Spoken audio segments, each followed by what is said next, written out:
disappointment. Now the vice president often tell me, since he got a seat as vice president, how many persons have I recommended in this government to serve in the government as presidential appointee? Zero. Every appointment in Nima County was done by him. He and I would discuss something as a brother. To implement it, you will bypass me and do different things. I better keep it. I don't talk on it. Now you need to deceive us. The thing we saw, it frustrate us. So why can't you lie? Why can't you steal? Why can't you allow the citizens to be? You see, we just tell you that why we voted you.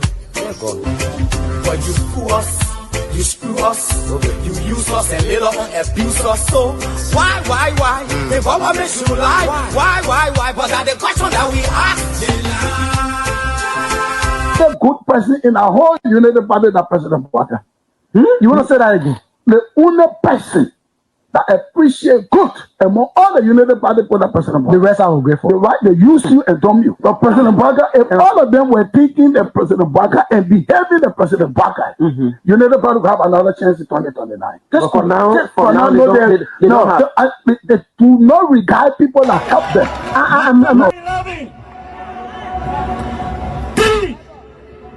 Of our soldiers were executed on this party ground. 2 at the back and 1 right at the headquarters. The man who shot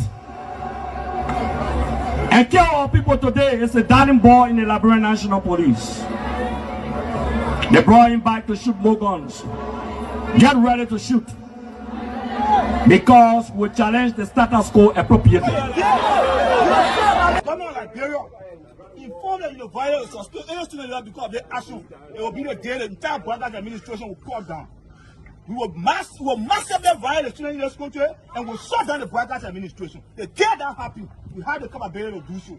And if they think this renovation project is a joke, let them try it. The fall of the Bwaka's administration begins with this. If they think they will tumble on any student in this country or at the university like going and work away with impunity, while our children saving opponents and logic in the Western world, while we are subjected to agile power and bad learning conditions here, and the thing will say. In the first 100 days, no car will get stuck on the major road in this country. And I mean it.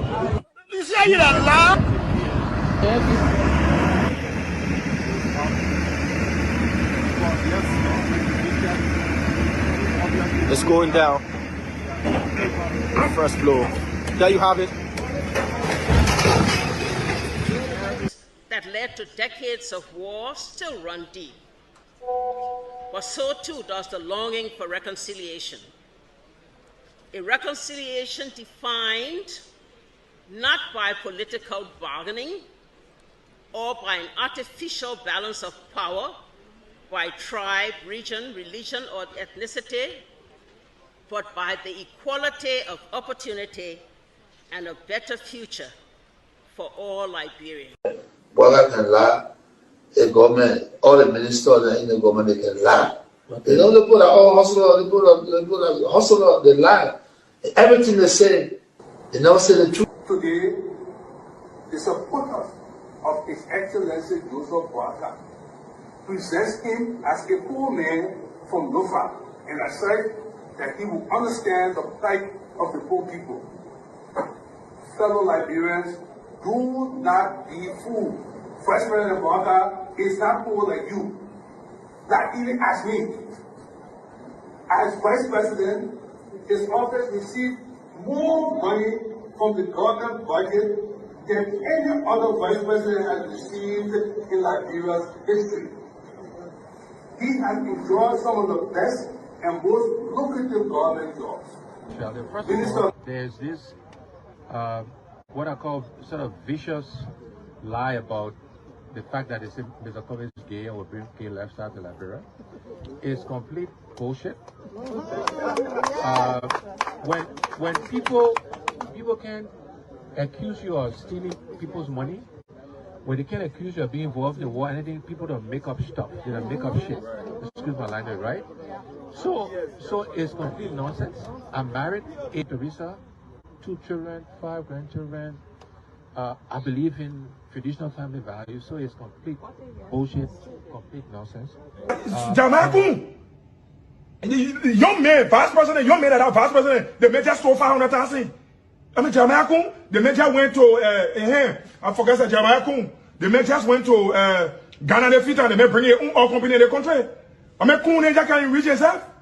Kun, man, you know, Kun, but I want to sophisticated, quiet, hardcore rule in Labro. But Labro, when 2029 come and pass, then you finally leave.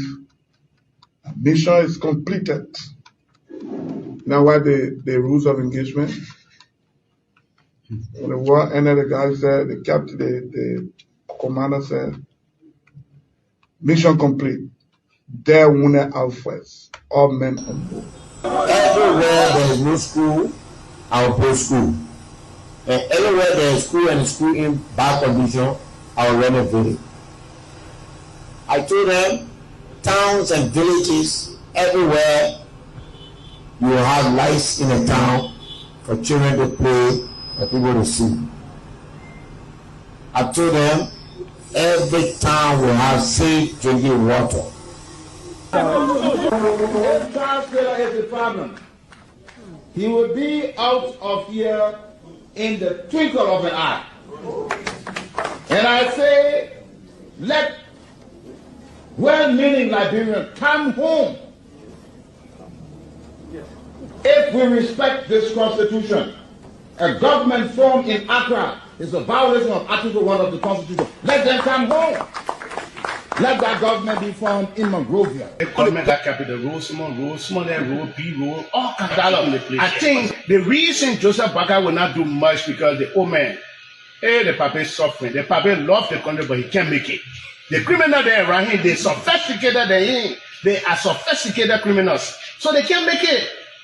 Your league Costa, God know how to pay people. It's just simple. Costa that accused everybody but himself. Everybody, Joe, we join, we accuse Joe, he killed Joseph Boakai. Boakai still living. Joe, no, you leave better. He made me senator. He almost made Joseph Boakai president until he screwed up. We gave God his glory. Yeah. Well, Boakai, when he screwed, he said, oh, we don't want to make sure we will fought for him to be reconciled with the president. And then the people who fought for him. Look, Yoli Costa, you come. And Costa was in a podcast, he said, they don't been calling me. Okay. The time you were calling me for me to kind of Boakai, did I put it on radio? That immaturity to do what he talking about. And I no, son, guarantee you, when we finish, there will not be a winner or the loser. Today we all wear the jersey of Liberia, and the victory belongs to the people, to the peace, and to our democracy. As we begin to build upon the foundation of this new Liberia, I, George Seleke Kromah,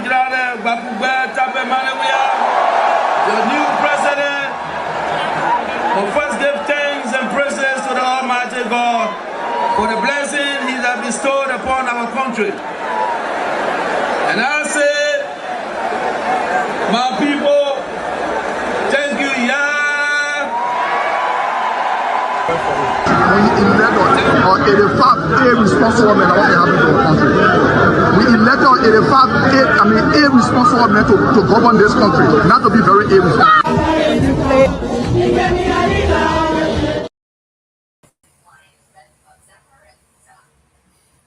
Hello, ladies and gentlemen. Thank you very much for tuning in. Today is the first day of the week. That's what they say. So today is Monday, the 22nd of June, in our Lord Jesus Christ, 2026. We are counting now. So if you are using another calendar, put it in our chat room what this will be called, what today's day will be called. We are counting numbers in years and decades. Today we have a special guest, Dr. Clarence Moniba. is in the house. By 6 o'clock our time, 10 o'clock Liberia time, he will be in the house to sit on this hot seat. There's a lot going on in Liberia, and we need to discuss for those who have aspirations about running the nation called Liberia or running an institution in the republic. You have to sit on a hot seat and answer these questions. Take the tough questions. We do not want you to bob and weave in Liberia and say you're dodging. We don't want you dodging the issue. We know you will attempt to do so, but it is our job to press you on, and we will chase you wherever you go. You have to address the drug issues in Liberia. You have to address the education system, the justice system, the judicial system. You have to address the inequality and social stratification in Liberia.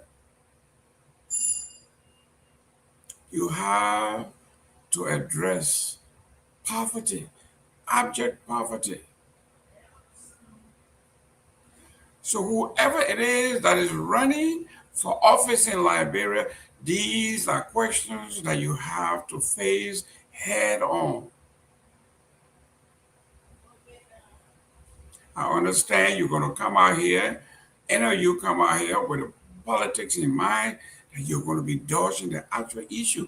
This is the problem we have in Liberia. Nobody wants to be upfront. Everybody wants to be slick. When you talk about it, say, oh, that's what politicians do. So we should accept the fact that politicians are never honest.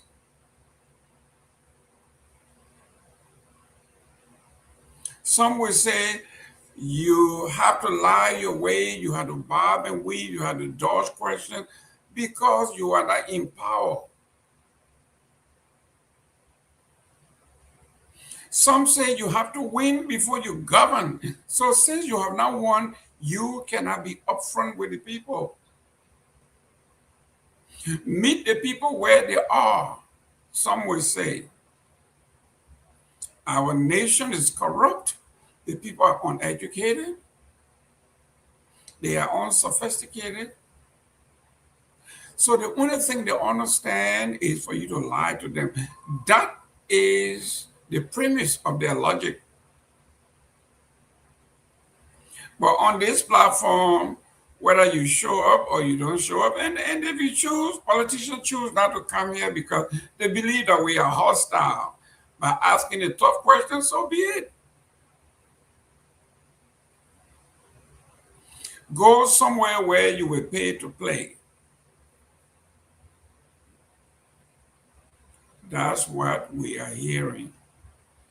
So Dr. Moniba is going to be here today to discuss with us public policy. While we are doing that, we are also going to be talking about current events, things that are pressing the Liberian people now.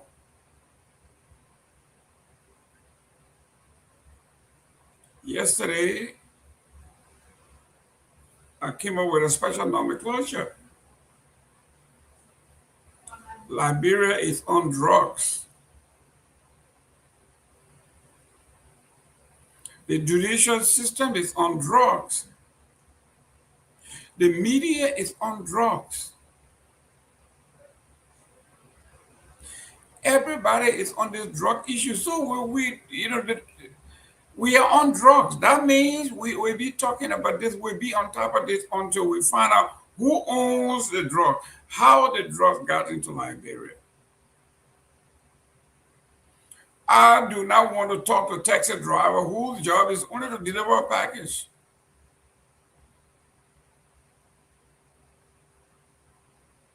I do not want to talk to anybody who is packaging or loading. We want to know those who brought the drugs into the country, those who own it, those who were able to infiltrate the entire government, security apparatus. You remember during the early time that she had her own, it was called Big Ball 1 and Big Ball 2. Up to today's date, that was Joseph Boakai 1.0 when he was vice president for Ellen Johnson Sirleaf.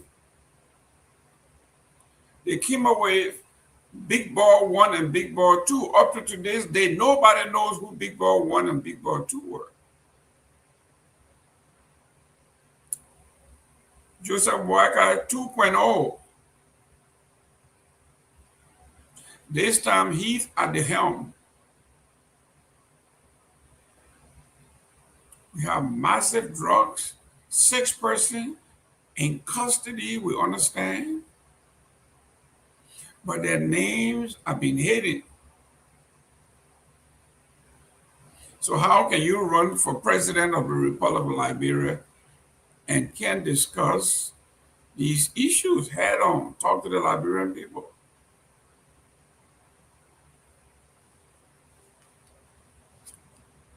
Ladies and gentlemen, I am Jerome Gayman, your host, sitting in live, comfortably seated in my office in South Florida.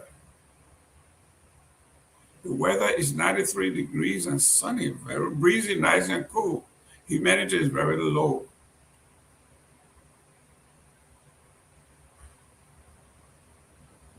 If you are in Liberia, help us share this show. Let everybody know that we are on. Let us know where you are tuning in from. If you are in the U.S., obviously on the East Coast, you are just getting off work. We understand you will be joining us later on, but that's fine. Most of you get out at 5. Takes you a while to get home.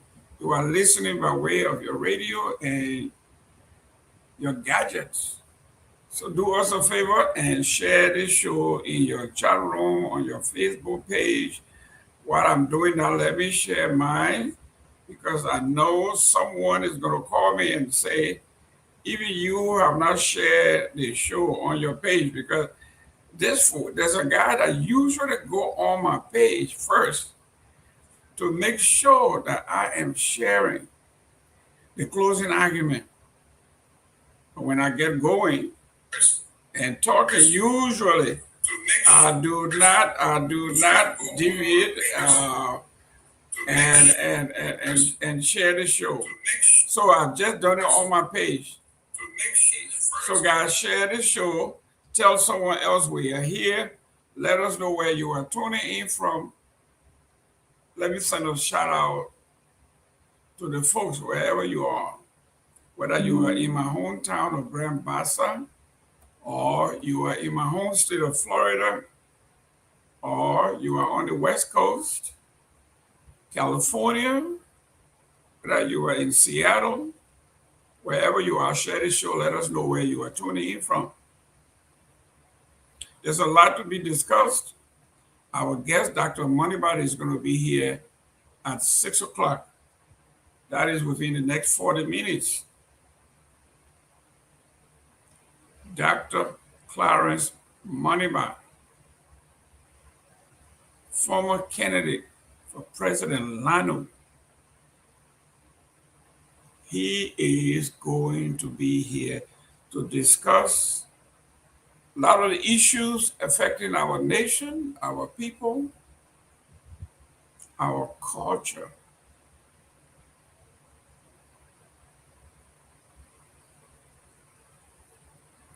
While we are tuning into these issues, we're going to scan all the newspapers in Liberia and see what's trending.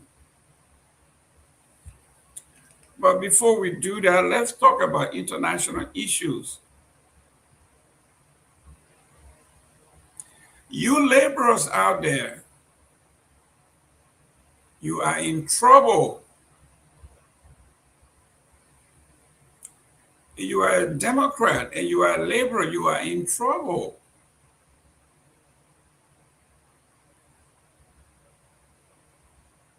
Keir Starmer, the Prime Minister of Great Britain, was forced to quit He resigned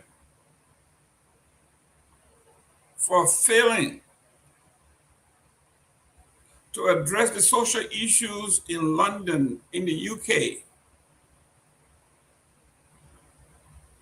Yes, he was forced to quit.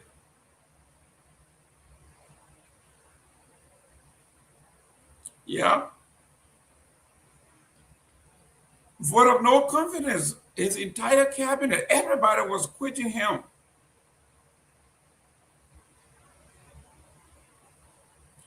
He could not solve the border issues, immigration issue, people being stabbed in the street. If you are a Jew and you're walking anywhere in London, anybody can stab you. There is Islamic jihadist thing going on in London. They are stabbing anybody who is not of their faith, especially if you are a Jew.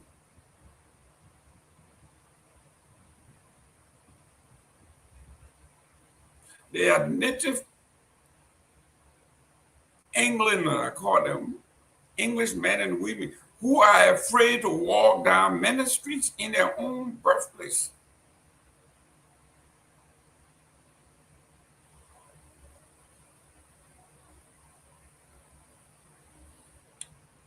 The British have had enough, and they say enough is enough. This guy has to go.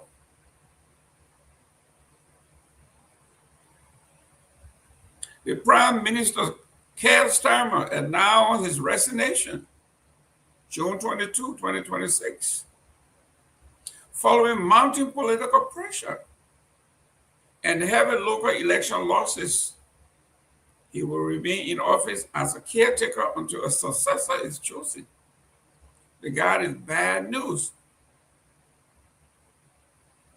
He is as liberal as he can get.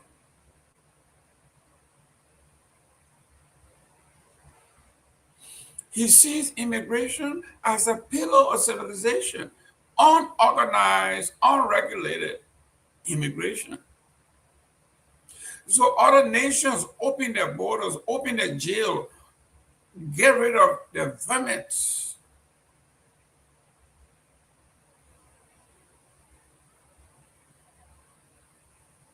Release them on the shores of Europe. And London is their first choice, where they have everything free. You don't need to work if you are an alien, if you are an immigrant, you don't need to work. Your English brothers and sisters, English citizens will work themselves to death to support you while you sit home and do absolutely nothing. Some are put in expensive hotels while the Irish citizen that work 2 jobs barely makes ends meet.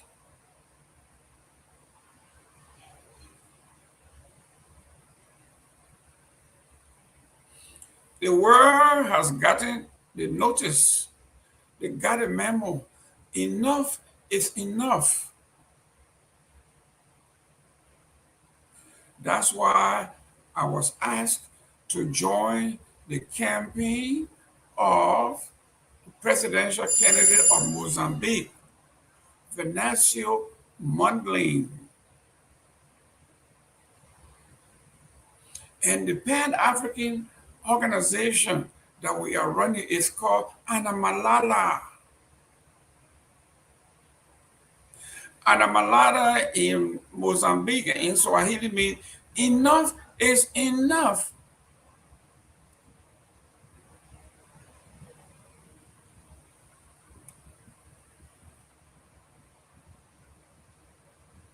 Enough is enough. You cannot have unregulated immigration. It's impossible.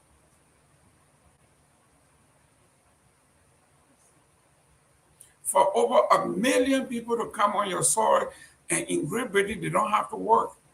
All they have to do apply that they are asylum seekers and they get a free meal, free housing, free transportation, free food, free medical care at the expense of the citizens of Great Britain. How fair is that?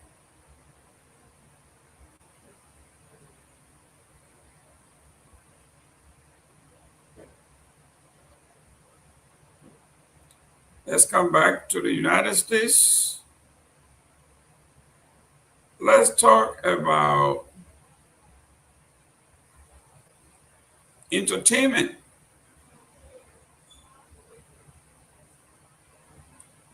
The greatest manager in music, contemporary American music, Clive David, died today at the age of 100, actually 94.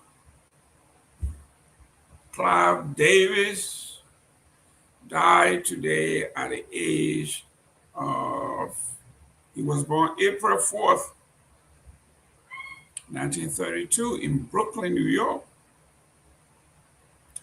A record executive, R&B executive, a man who took over Columbia Music, you name it. Clive J. Davis, April 4th, 1932, Brooklyn, New York.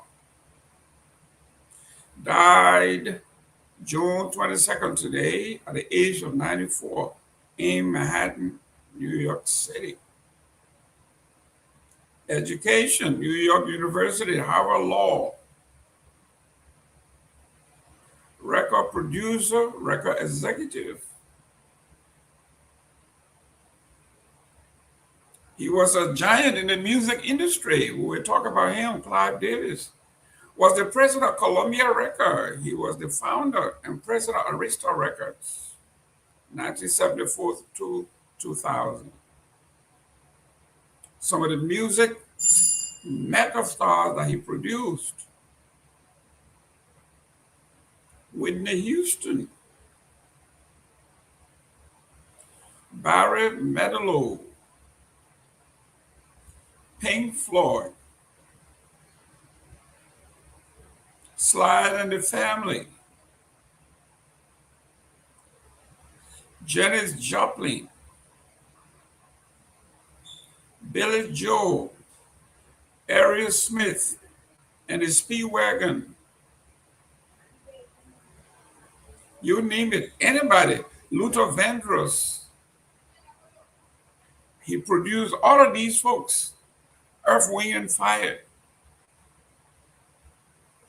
Clive David died today at the age of 94. May his soul rest in peace.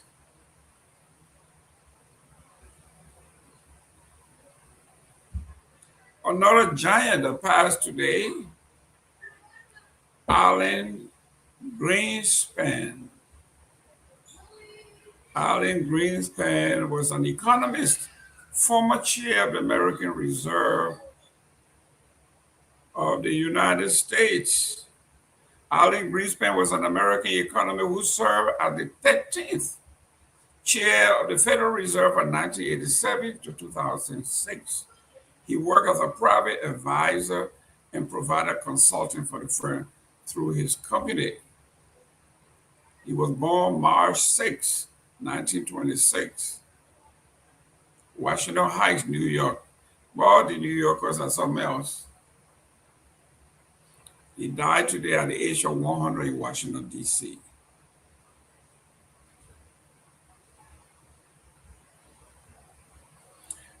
His education background, he had a solid education. He graduated from the Juilliard School, obviously, the George Washington University, Columbia, and the New York University.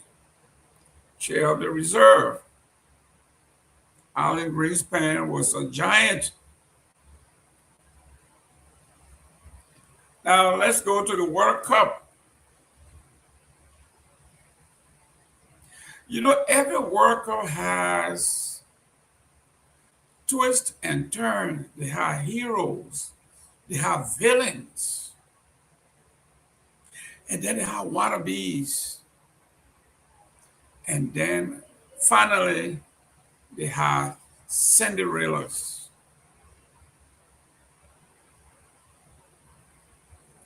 The Cinderella of the 2026 World Cup is a tiny country, a cluster of islands on the west coast of Africa called Cape Verde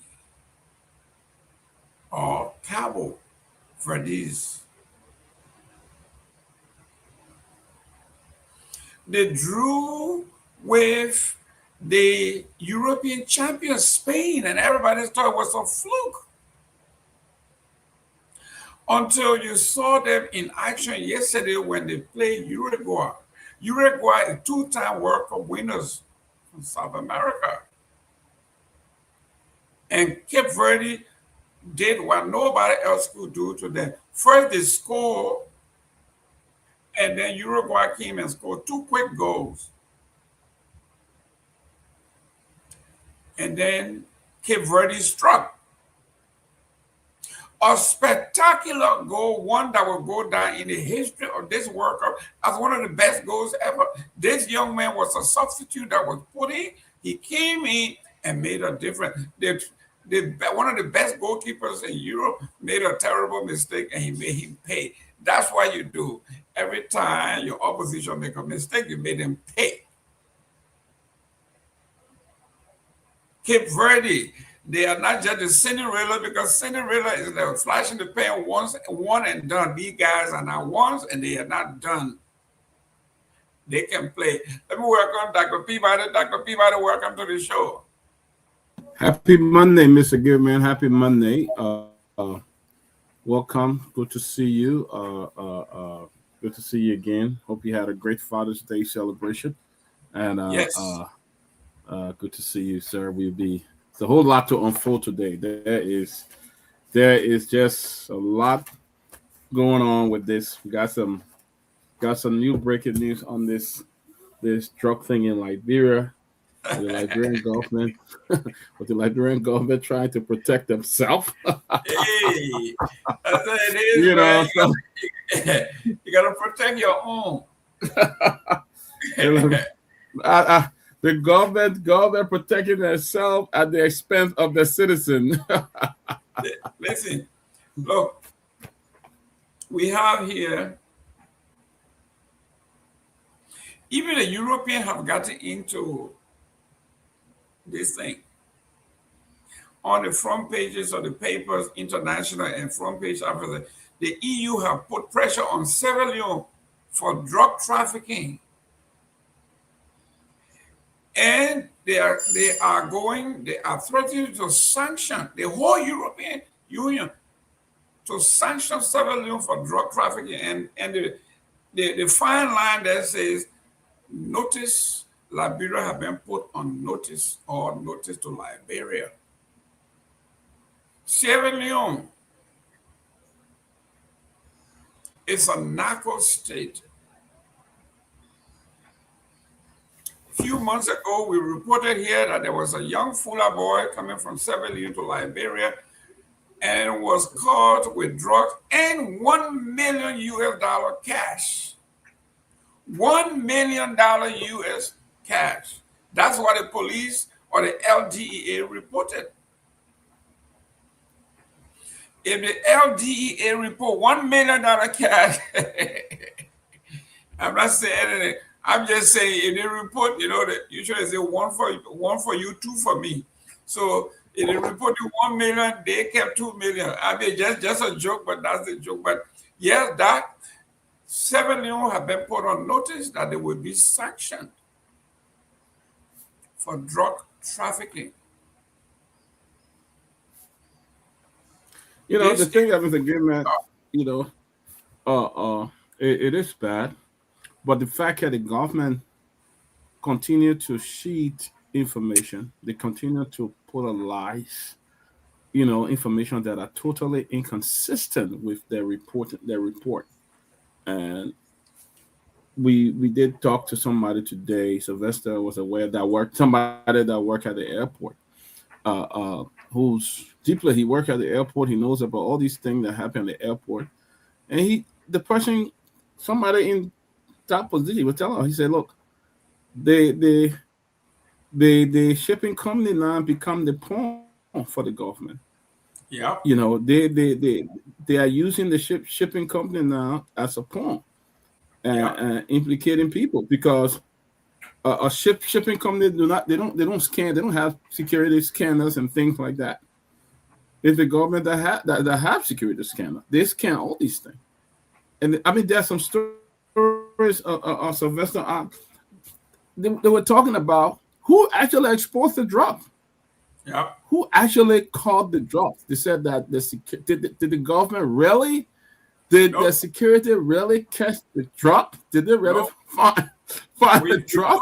Who really did that? Okay. Then you got information you saying that, or somebody told you they're coming to Liberia. I will be in Liberia this time. They said the person is a latch or something like that. So it's just so much that the government, they are not using this to put it on a company who have been doing business with the British government, doing British with all the other foreign government in that country. Now you are using that company. You say your security called the drug. How did they catch the drug? Was it scanned? If a drug has passed through your system, it been scanned, everything is going. Then you say the security found the drug. You did not catch no drug. The fact here is it was weight. It was an issue with weight that had you are able to catch a drop. They come to make you aware that there's some miss. The weight doesn't match, and weight is not the right weight, or something is wrong with this weight. That's how you are able to actually catch the drop after it was scanned and everything and passed.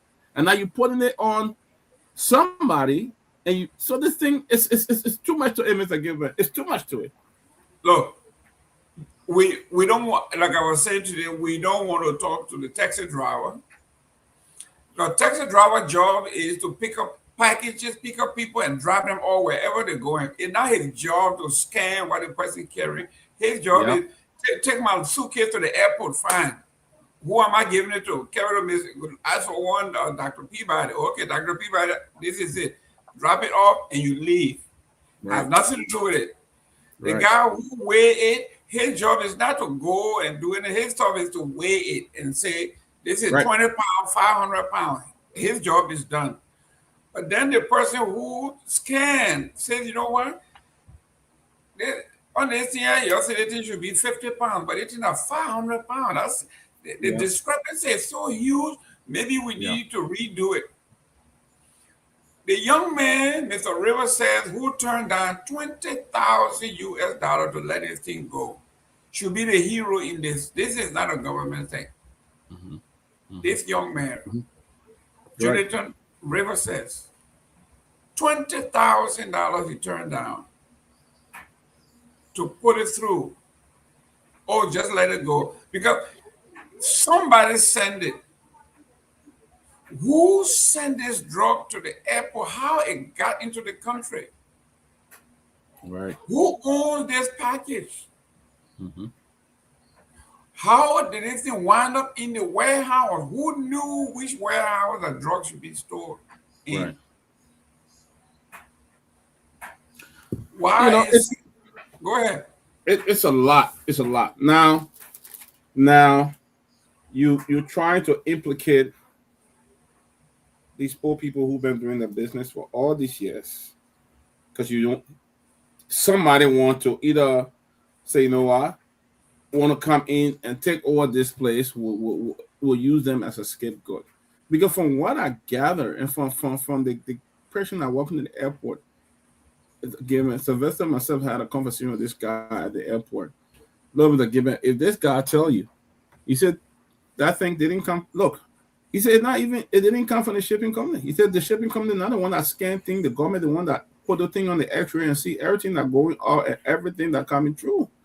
But there is somebody somewhere that they are protecting, so they rather put it on anybody they can put on. The first thing they lie and say that the other guy in Texas, Mr. King, who told them, has sent them email that he would be in the country at this time. They say he's a lie. Ben told you when he would be there, what day he would arrive in the country. And where he's at. Yeah, and you make it seem like you guys something wrong, something not right in our country. This thing, yeah, something is not right. And then the thing is, you are destroying other people. You're destroying other people's business. Yeah. Just you're destroying these people. These guys, I don't know them well, but people who know them and know how long they've been in this business. These guys they shift for even the British government. They shift for Mittel Steel. They do business with other people. So why is it now you try to blame the people? You can't tell us where you found in the Myean house when you went to search. Mm-hmm. They are not giving any press conference. They searched the home, but they can't tell you what they found. You know news.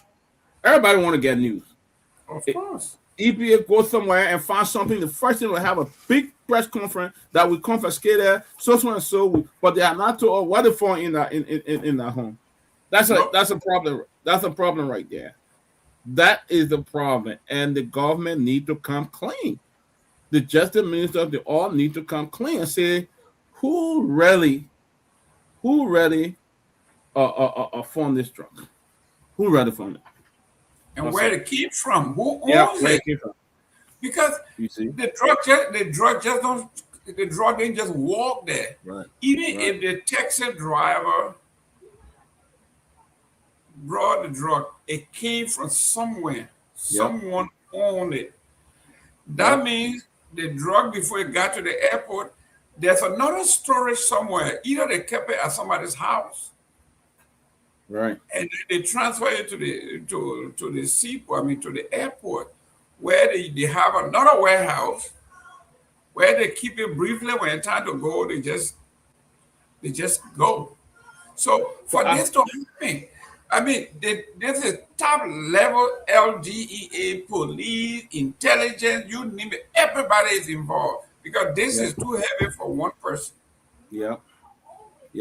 Because they were provided what they call the CCTV camera. They went in there. They went into Mr. King's house. They raided his house, searched his house and everything. But up to now, the minister had press conference. You have press conference. You cannot tell where you found. Then you lie on when Mr. Peter King, like you're not aware he was coming into the country. You lie about that one. Like you're not even aware what they may already told you to be there at certain time and stuff like that. You lie on that. You see. So the thing is, they know who doing it. They know who doing that drug, but they're trying to shield somebody at the expense of other people. That's pretty much what they're trying to do. And it's too bad for our country. I think tomorrow with the Gayman, tomorrow we'll have us because they got our. Let me close my mouth. We can't get in trouble here. But the president said they will send us a lot of information as to everything that happened to that airport. You see? There you go. Yeah. That's what we are talking about. Look. Our country is not going anywhere if we all collectively, as long as everybody love and protect their own crooks, we're not going anywhere. They can read all the speeches they want. They can read all the beautiful speeches. If everybody protect their own crooks, we are not going anywhere. Yeah. This is bad news. Yeah. And when Dr. Moneybar come on, like I say, we want him to deal with the current event. We want no weaving and bobbing. Let him come and tell us how he will deal with this. They don't come in here we gotta get the people chant, let them do that. No. You got 6 people in custody according to you. What happened to them? Those are flaw. You putting people in custody. All right. You go into people's home. You went to Mr. King's office, you searched your office. You went to your home, you raided his home and everything. Okay, what did you find? You say you're doing investigation. At least you should come out and give press statement every now and then. We did this today. This is what we found. But it's like you are hiding something that you're not saying the truth. And you know, Ben Sanvee always said, when somebody get pregnant, women get pregnant, they don't get pregnant from the back. That's right. You get pregnant from the front. You gotta go. And the fact is, I don't care how you shield that, the information will come up. You just holding one of the person they were holding. Is it the person that dead person? The passport they put on say he's a deceased. The man say he doesn't know whether he's alive or dead. Yeah. So you hold this person, but the thing is, okay, what are all those cameras and things that you were saying? You're talking about, and look, given this thing is deep, because even with Mr. Cully, it's a big plot. Of course, that I'm hearing. It's a big plot with Mr. Cully and what he said.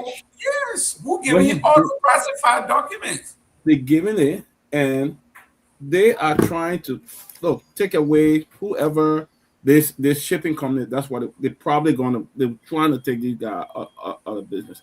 But the guy was telling me at the airport, he said, "Big brother, these people that ship even for metal steel, they can ship for the British government, they can ship for the SM Bros, they ship for other people, big company in this country, most of the UN other places. So how would these people then, all the team have been shipping, government don't have a shipping company, not the one that do X-ray for the Liberia Team to do, I package it, I pull the labor on it and send it. You're the one got to the post office, they will scan that thing to see whether it has anything in it before the thing passed.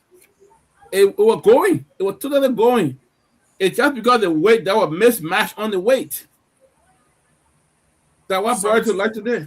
Something small like that. Yeah. It passed the security and all. How they got this drug. They can't tell you how they got this drug. They can't.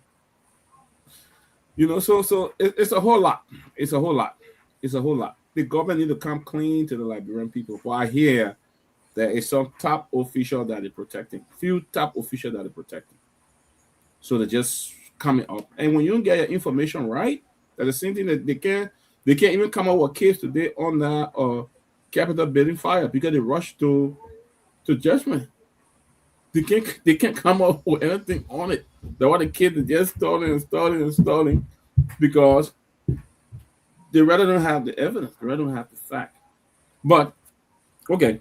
Show us what you found when you searched the two people's house. The brother, show us when you search your office, because there should be a evidence. If you have forensic and all the things, there should be some evidence in what you found. If you didn't find anything, let the people know that we found nothing in their house. Yeah, exactly. Because you can't have it hanging over the man's head when you know you got nothing. Okay, everybody thinking that Mr. King is a suspect. Yeah. Now you check his house, you find nothing. Just let the people know, say, we cross him out. He's not part of the investigation. But you got this thing hanging over innocent people and the real people. The real people going free. I mean, the real people walking free, and whereby you jeopardizing other people's business, and because our people that they're gullible and the information, they twist it all kind of way. They do this, they do this, they do that. Let the government come up, say, okay, these people are suspect. Okay, we searched the house. We found. You don't have to tell us what you found. You can say, oh, hey, we found some evidence. Something to support our investigation and stuff like that. Come up. Let the Liberian people know. But who really did this? That what we need to tell. They can't tell the Liberian people that. So I was somebody. Wow, this is what it say. You caught with your pants down. They didn't expect this. Yeah. And it happened. And here we are. And then next door in Sierra Leone, we have this major stuff. Right. About the drug. The EU is threatening Sierra Leone. Sierra Leone, our neighboring country, our sister country. It's an EU threat. Sierra Leone sanction over drug trafficking put Liberia on the radar. Let me welcome the guy from Sierra Leone, and this one called Sierra Leone, pop up. Hey, Crappy, welcome to the show. You, I'm for there. So that's the word that saved me today, that I didn't die in the war when I'm going across the breach. When we passed the Daily Observer, we went down Crown Hill there, went right down there. There was a major checkpoint. Police, the guy from Prince Johnson's side. Right. They separated everybody, because when you come from that side, it means you're coming from the door side. Right. And they separated everybody on that line and told them to speak their dialect. And one of my friends was there. He could speak a little Kru. So I just followed straight. Soon he said, Maklapi. Soon he said it, I jumped right there and said it. And I just jumped right. I just jumped right up. That's the other way. But people right on that line, people were killed right on that line. Yeah. Right there. People that suspected, well, from the government side, they shot them right there, right in front of us. They shot those people. So that word, I'd never forget it with Maklapi. I'd never forget that. That's right. Wow. Yeah. But I know you always start this show with your CMC announcement. Any announcement of CMC? Yeah, the CMC is here to stay. That's all. Ladies and gentlemen, we are having a great time. On the hour, we have a guest by the name of Dr. Clarence Moneyback. Of all days, he has decided he want to show up when the seat is hot. So is it the day he's coming on? Yes. Yeah. Okay. So 6 o'clock he should be here. I told him. Okay. Good. Today we are not going to be weaving and bobbing. You got to come straight and talk about the current event. Don't can tell me about give the government chance. They need 2 years to really get to the bottom, and the intelligence we will take up 2 years to rewind the tape and all that stuff. No, Dr. Moneyback come here on the hot seat and talk about the issues that are affecting us. We don't want to hear what your 5-year plans is. You remember Chia Chipo and George Harper Bailey? You remember that? Yes. Yeah. And the dirty thing in the Grangida area. I think the Lofa people and their uncle and nephew thing, I think it is also a society, because even Dr. Moneyback struggles on what to do with Boakai, and I'm letting him come on today. Let's talk about it. But you've heard people like Sir Joseph say you're wrong, the president wrong. What does that mean? Yeah, this is a whole political party, independent political party. As long as my uncle is running, I won't run. Can you imagine? The folks supporting the brother, man. So I believe in my senior. He wrong or not wrong. I won't compete. So let him come on today. He has made some comments lately. I think he expressed his concern on the same issue that you guys are discussing. On the way this drug incident is being handled.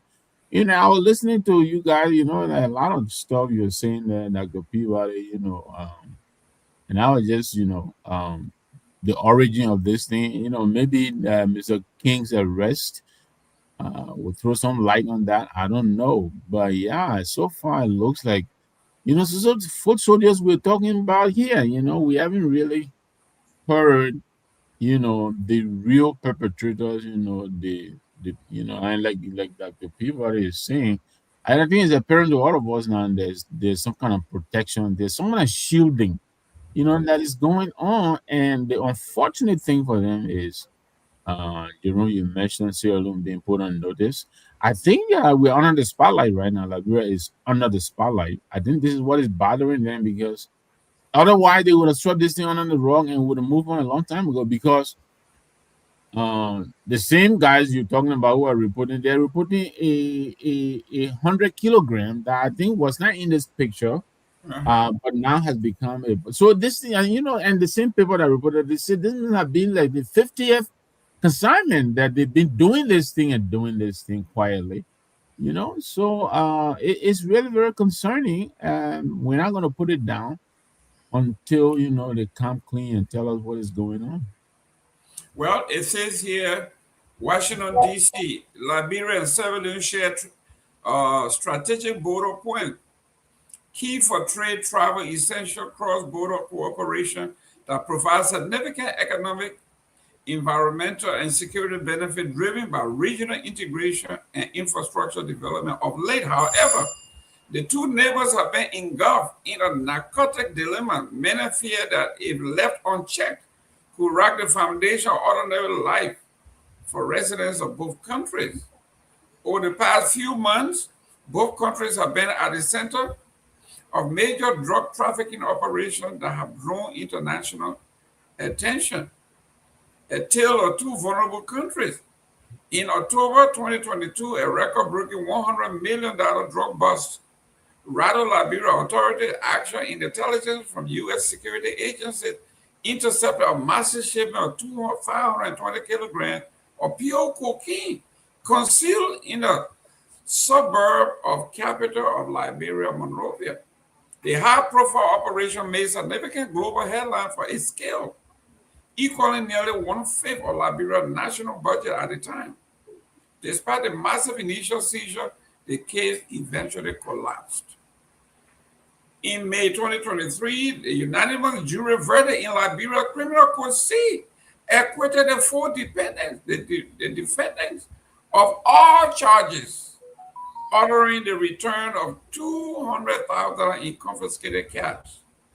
The controversial ruling sparked immense public outcry and drew public concern from the U.S. official residing and signaled to send international criminal cartels.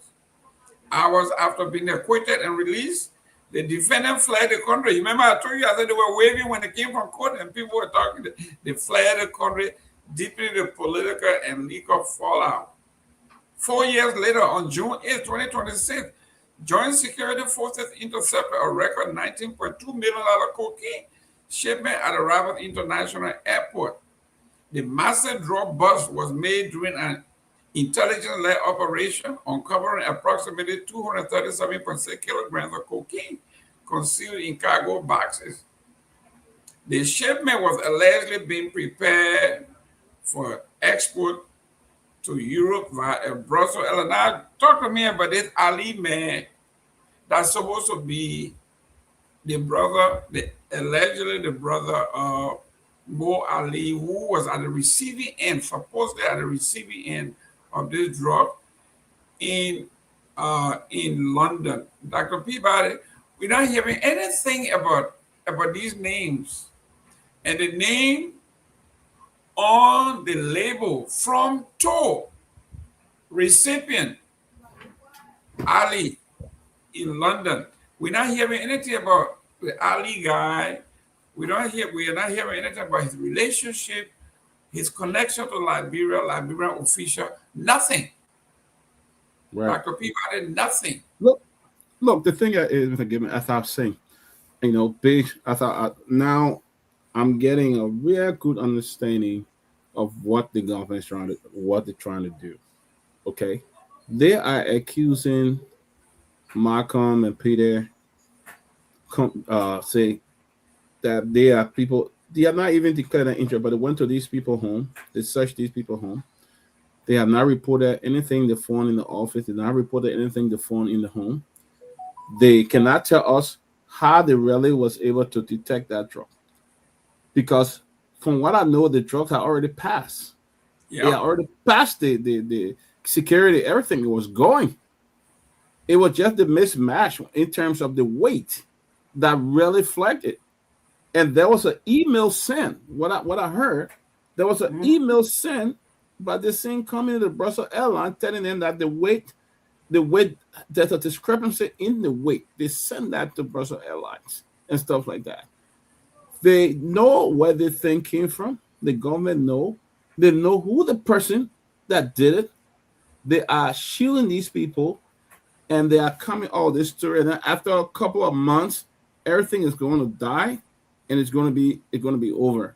But what I know, what I know from the person, some source we spoke to today at the airport, they said this thing, the government know exactly what happened. It had nothing to do with the shipping labor. The shipping labor that duty to package, send it to whoever, bring it, and we ship out the labor and send it.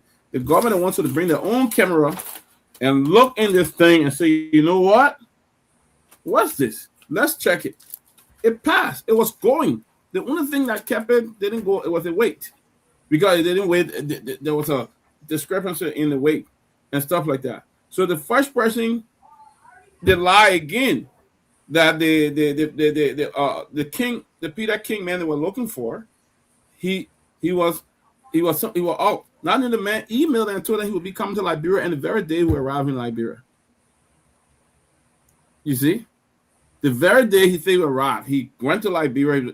He lived in the U.S. He arrived in Liberia and reported himself to the government. They didn't go there to say they arrested him and found him, but they went to all his home.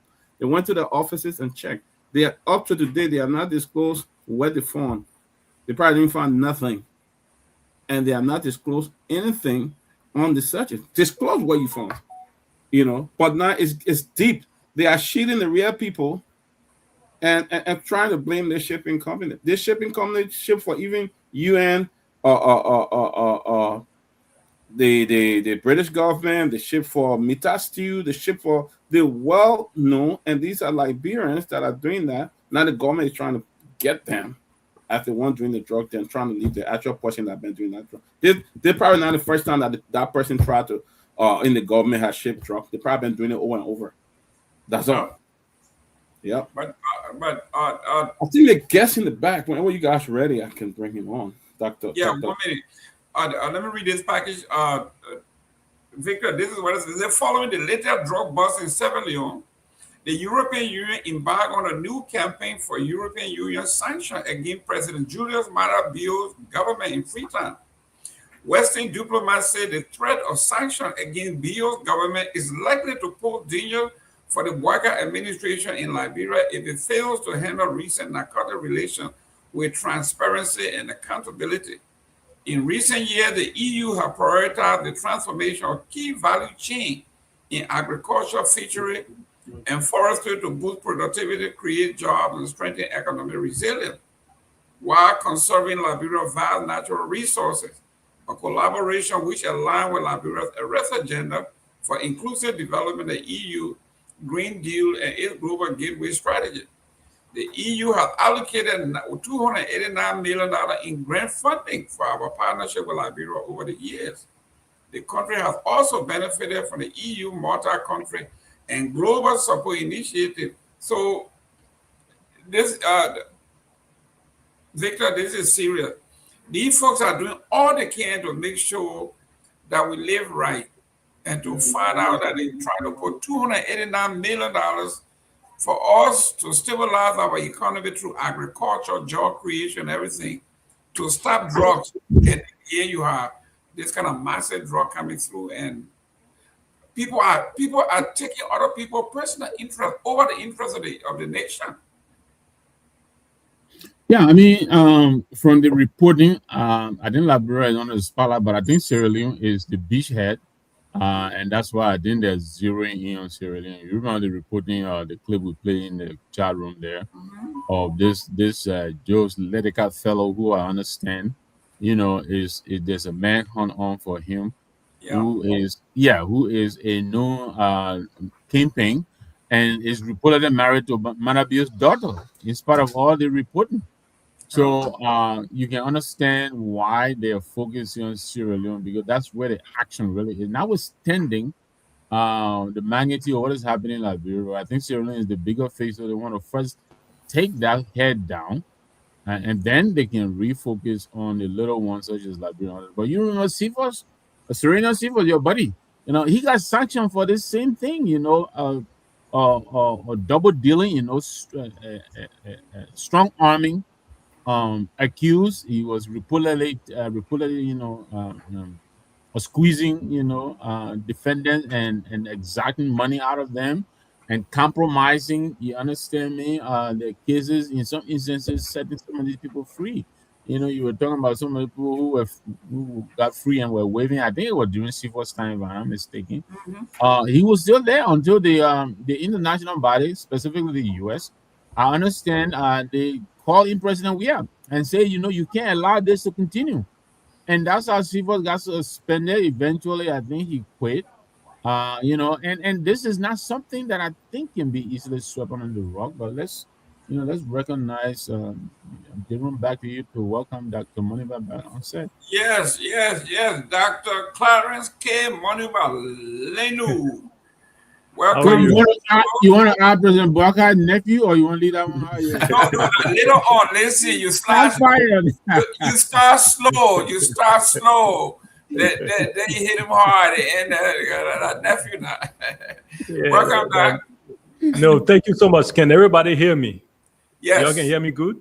Yes. We do. Excellent. Your lighting is perfect. Oh, but then thank God for that. We have been switching and fixing my office a little bit, so we have new sound system here, new lighting and everything. So I'm happy. I have to ask though, are you stationed in Monrovia or are you still in East Africa? No. I'm in Monrovia right now. So what I end up doing with East Africa, I go there for 2 to 3 weeks at a time. Then I come back to Liberia. I try not to be out of Liberia for more than 3 weeks, 1 month maximum at a time throughout the whole year. So I go, even when I go do lectures in Europe or I go give speeches, it's 1 or 2 weeks, 3 weeks at most, and then I come back to Liberia. Okay, I was just making sure you didn't get engaged virtually. That's all, so I had. But congratulations. No, thank you so much. The funny thing about Liberia is that when I posted that, normally when I post something on social media, it will get 1,000 or 2,000 likes, 3,000 likes. That one got over 9,000 likes, and so that lets you know how excited some people are. So, but I'm very happy and I'm also very blessed. I always say that good things come to those who wait. And so, I'm very happy in life right now. And that's why I think it's all of our responsibility now to continue to try to push so that, our country can be better. So, but thank you so much even though you started off bad calling me the nephew, but anyway, you fixed it small now about congratulating me on my engagement. So thank you very much, Victor. Yeah, I heard you say you are happy right now. You living a happy life. Happy life. So no, honestly, I'm in a good place right now. I'm really in a good place right now. If you're in such a great place, why leave it to go in a bad place like politics? To be frank with you, that's a very legitimate question. But one thing, first of all, I truly believe that this is in my DNA in terms of politics, right? In terms of, and I know in Liberia, sometimes when we talk about politics, we always look at it in a negative way because, to be frank with you, politics has done nothing for our country. The minute you leave your house, you understand that politics, that governance, democracy, everything when you look at Liberia, it has failed in many regards, right? And I can always say there's nowhere in Liberia. I was in the car the other day talking to a colleague of mine. There's nowhere in Liberia that you will not look outside your window and see poverty. Nowhere. Even if you see a brand new building, in front of it would be Dead Road. Next door it would be Zinc Shack. So the idea is, a lot of people in Liberia look at politics as a place to gain. And that's the challenge we continue to have. People truly believe when they go to government, that should be the benefit. And so we have to start to change that narrative. But the only way to change that narrative is if good Liberians enter the political field and show people that, yes, we can have a better country. Yes, there are good Liberians in Liberia who want to see good for this country. And so that's why, we are making this sacrifice. Again, I've been blessed so well in my life. I have so many opportunities around the world to work, to make very good money. But yeah, we are here because you have to understand that if you leave, if everybody just wash their hands from Liberia, then Liberia will continue to go down the hole that we don't want. And this is what I'm sure we're going to have some conversations about it. But when you look at the education sector, you look at the agriculture sector, listen, other countries have developed, other countries are progressing. Why not Liberia? And so it's common sense things that we have to do. But we cannot only blame the politicians. We also have to start to look at the people of Liberia and how we think, right? It's not good enough. You know, we always say, oh, the men try. And I always talk about that every time I go on radio or TV shows to talk. You know, what the status quo in Liberia is not good enough for anybody. The public school systems in Liberia, there's no public school in this country, and Henry, we were talking about this, I think, before. There's no public school in Liberia that has indoor toilet. So when people talk about politics, they get frustrated because they see politicians in nice houses, nice cars, and then they see their own lives.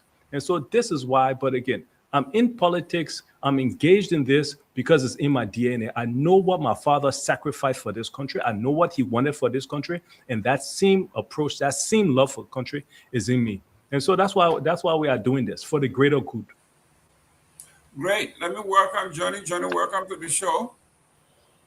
Yeah, thank you, Mr. Gilman, Peabody, Victor, and Dr. Mortimer. Thank you for coming. Unfortunately, again, just one that I'm talking about is what I just experienced in my yard.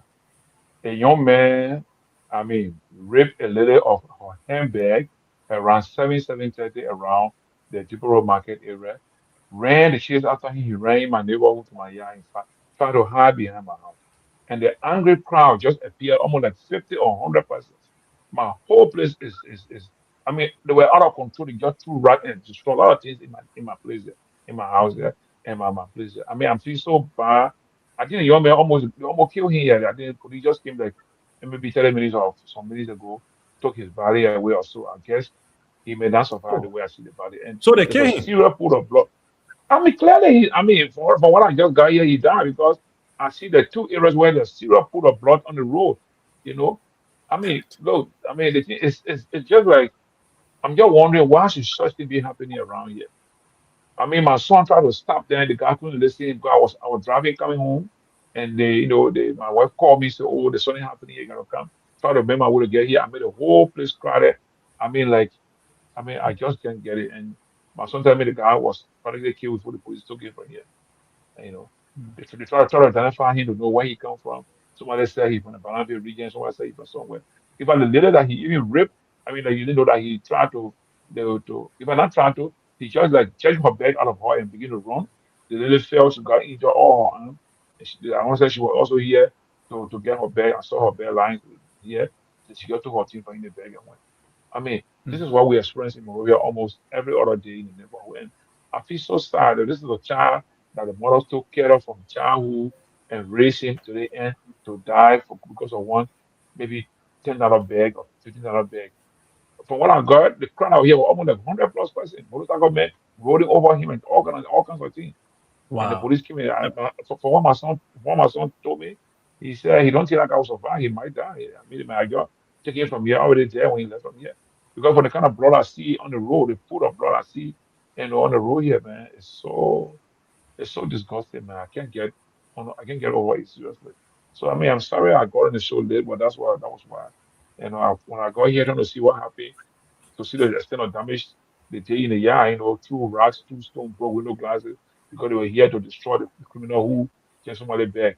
Somebody jacked a handbag from a lady from all the way around the Dopoh market. The crowd chased him, beat him off, and almost killed him. More or less, the bag he jacked may have been not even anything around $25 or so. They don't be jacking people back. Yeah, I understand, man. I got nothing to do with it. My property is damaged. Who can I hold now? Everybody ran from here. Everybody go about. The window glasses are broken because they were throwing stones at the guy who ran in my yard. They were throwing stones at him, everything. The porch is destroyed. The glasses are broken on the window. All of that. Who do I go to now to ask to do? I gotta try to want to rebuild my place. Wow, that's because sad. I'm not even in fence. He ran into my place, to look for escape from the criminals. From the angry crowd, angry people are running after him. The guy that saw him, instead of just taking hold of him, decided to throw stones as though he lived here. No, Anyway, well, honestly, people do that, and it's just been a thing in Liberia. People do that because they have no faith in the justice system, because they know for a fact if they arrest that, if they hold that man and take him over to police, by tomorrow he'll be out doing the same thing. And so that's the frustration. The only time you see mob violence when people have lost faith in the justice and judiciary system. That's what you see happens. Something like that won't happen in a developed country where they know that person will get caught, that person will go to jail, that person will have consequences. And so this even goes to a bigger thing. The embarrassing thing about it, right, is that they killed that man because he stole $25 on bag. But our politicians will hail them. Our politicians will steal millions of dollars, come and tell us they stole millions of dollars, and then we'll say, Chief, boss man, what you got for me? The man's strong. And so this is the mentality when we started talking, right? We will kill for $10, $20, but we will hail people for stealing millions of dollars. So that's when we start talking about the change of mindset in Liberia. That's what I mean. And so again, that's what, going back to your question, I think, Jerome, you asked that question about why in politics. Some people have to continue, people who want to see a better country, people who will sacrifice for a better country. We have to stay engaged. We have to stay involved, because if this continues to happen, deaths like that will continue to happen. But let's even look at, and I'm not advocating for criminals and rogues, but what opportunities are we giving the young people of Liberia? What opportunities are we giving the young people of Liberia when they go to school? You're going to a school where you can barely read and write. The teacher can barely read and write. There's no electricity. There's no school feeding program. There's nothing. So you grow up and you graduate as an uneducated person. And the only option you have is to steal. And so these are things, when we start talking about the transformation, the fundamental transformation of Liberia, that's what we're talking about. And I'm so excited. We'll also be talking about drugs today, so we can also go into that. But anyway, that's such an unfortunate incident. But that's what happens in a country where there's no accountability. That's what happens in the country. People feel like they have to take their accountability, their safety in their own hands. Ladies and gentlemen, let us know where you're tuning in from. Share this show. Dr. Moniba is here. We're going to be talking about politics. We're going to be today's no hold bar. We're going to be talking about everything. But before we go, let me tone it down a little bit, because the news we just heard is terrible. Dr. Moniba, we have the World Cup going on. And in every World Cup looks like a movie, right? We have a hero, we have villain, then we have wannabe, then we have Cinderella. Today we have Cinderella from Cluster Island in somewhere called Cape Verde. Yes. So put yourself into the World Cup, because the campaign now, presidential, that's the World Cup. Tell me, where are you? Are you a hero? Are you a villain? Or are you a Cinderella? In the context of Liberia, right? Yeah. I would have to be looked at as a Cinderella. There right? you go. Yeah, and we have to be honest. In Liberia, over the last 20 plus years, there's been two political parties who has basically, taken the face of politics in Liberia. But the question I always ask people, are you happy with our country? And I'm not talking about individual people. Yes, if you minister, if you senator, if you're working in government, you are happy. But the common person, right? The lady who got her bag snatched, is she happy?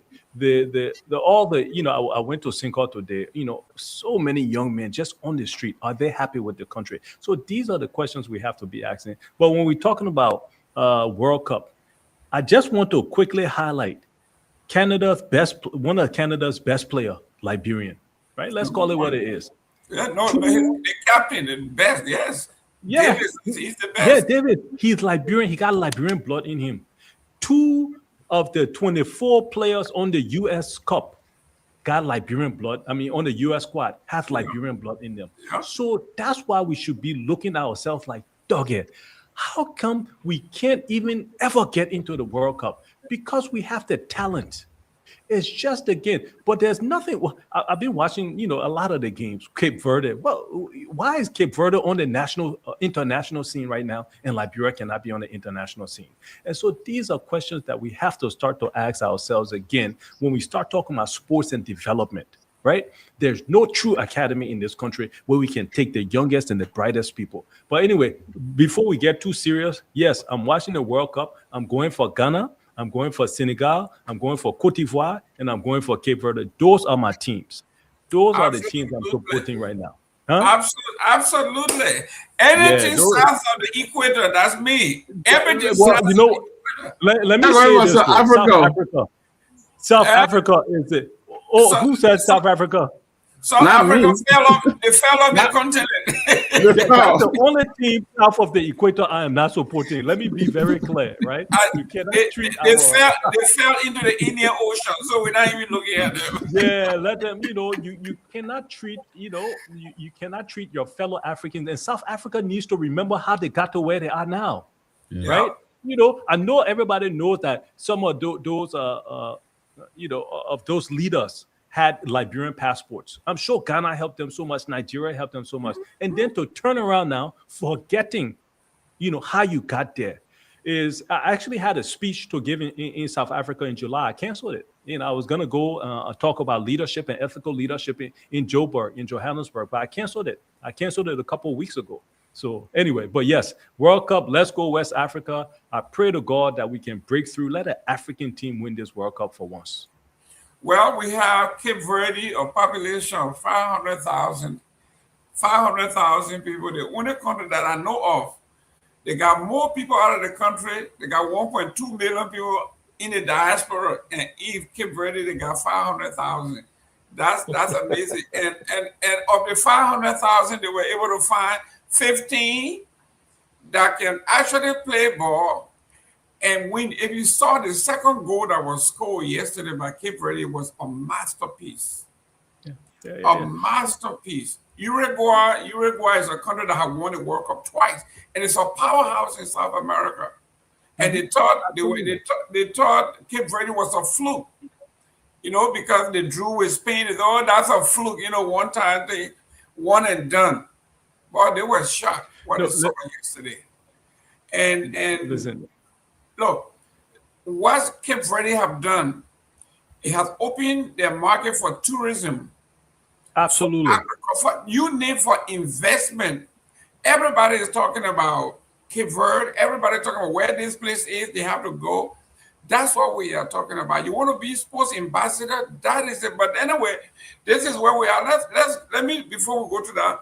There's a video. But let me say this, right? Talking about football and sports in this country. The previous coach for Lone Star, he came over to my house and we had lunch together.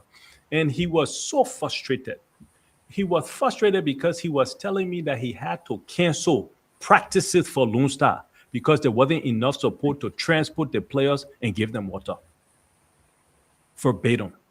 He was frustrated because there was absolutely no support. He said he got in the country, they put him to RLJ, and they gave him a van, and that was pretty much it. That was the support to the football team. So if we don't take football serious, how do we expect our players to perform, right? If our players don't even go to camp. When we have international team or international games, we bring our players 2 or 3 days before. They go warm up 1 or 2 days, then we expect them to perform. So these are the things. We have to be serious about sports in this country, just like we have to be serious about government in this country. And to be frank with you, and we are about to get into the drugs, but we are not serious about fighting drugs. 2 years ago, President Boyka went and took drug tests. I think that's been it. Right? What has been the actual and the practical development in terms of drugs in this country? There was an NGO last year, I think, that did a huge, march and awareness in the country, say no to drugs. Then what? Right? And then now we have this case of cocaine in this country that was being transported out of this country. I promise you, 2 to 3 days from now, at most a week from now, we'll be talking about something different. And that's how the problems continue to build and build in this country. Well, Doc, there's a video that is trending. I think I put it in our chat room. I want to talk about it because it has something to do with what we are talking about before we go to the drug. If you watch the video, the Grand Bassa County University is built basically on an island called Painsbury, and it connects. There's a bridge that connects Buchanan to the mainland. That bridge was washed away. That bridge was built in 1959 by Lamco. And the bridge withstood the test of time for over 50 years. Finally, the bridge broke 9 years ago. 8 years ago, the leadership of Grand Bassa County and the federal government or the national government decided they were going to rebuild the bridge. And what it did there is a masterpiece of failure. They took few stakes, a masterpiece of failure. They took few planks and did something they call bridge, and people were crossing that bridge, and today the river swelled and people were walking across the bridge. As soon as the last person crossed, the whole bridge, thank God nobody's life was lost. But I listened to my senator for Grand Bassa County last week when the reporter interviewed what is happening with this bridge. You promised that this bridge was going to be completed within a year or two. She said, verbatim, quote begins, the Bailey Bridge is being built in China. They say it is complete. So we send Liberian engineers to China to inspect the bridge, make sure. And once they give us the go-ahead, then the bridge will be brought and installed. And most of the people on our interview, in the chat section will say, a Liberian engineer going to China to inspect the Chinese engineers' work. This is the absurdity of why we are where we are, where a politician can think that we are so stupid that you spend that much money to send a Liberian engineer from Liberia to go to China to inspect the work of the Chinese engineer before it comes to Bassa to be installed. So, Myean, if you have the time, sometimes you can cue that video and play. But Dr. Moniba is one of the most embarrassing things I've ever seen as a man from Bassa. I cannot believe what I'm seeing with my eyes. But this is all about leadership. You talk about it a little bit. Let's talk about leadership on infrastructure development in our country.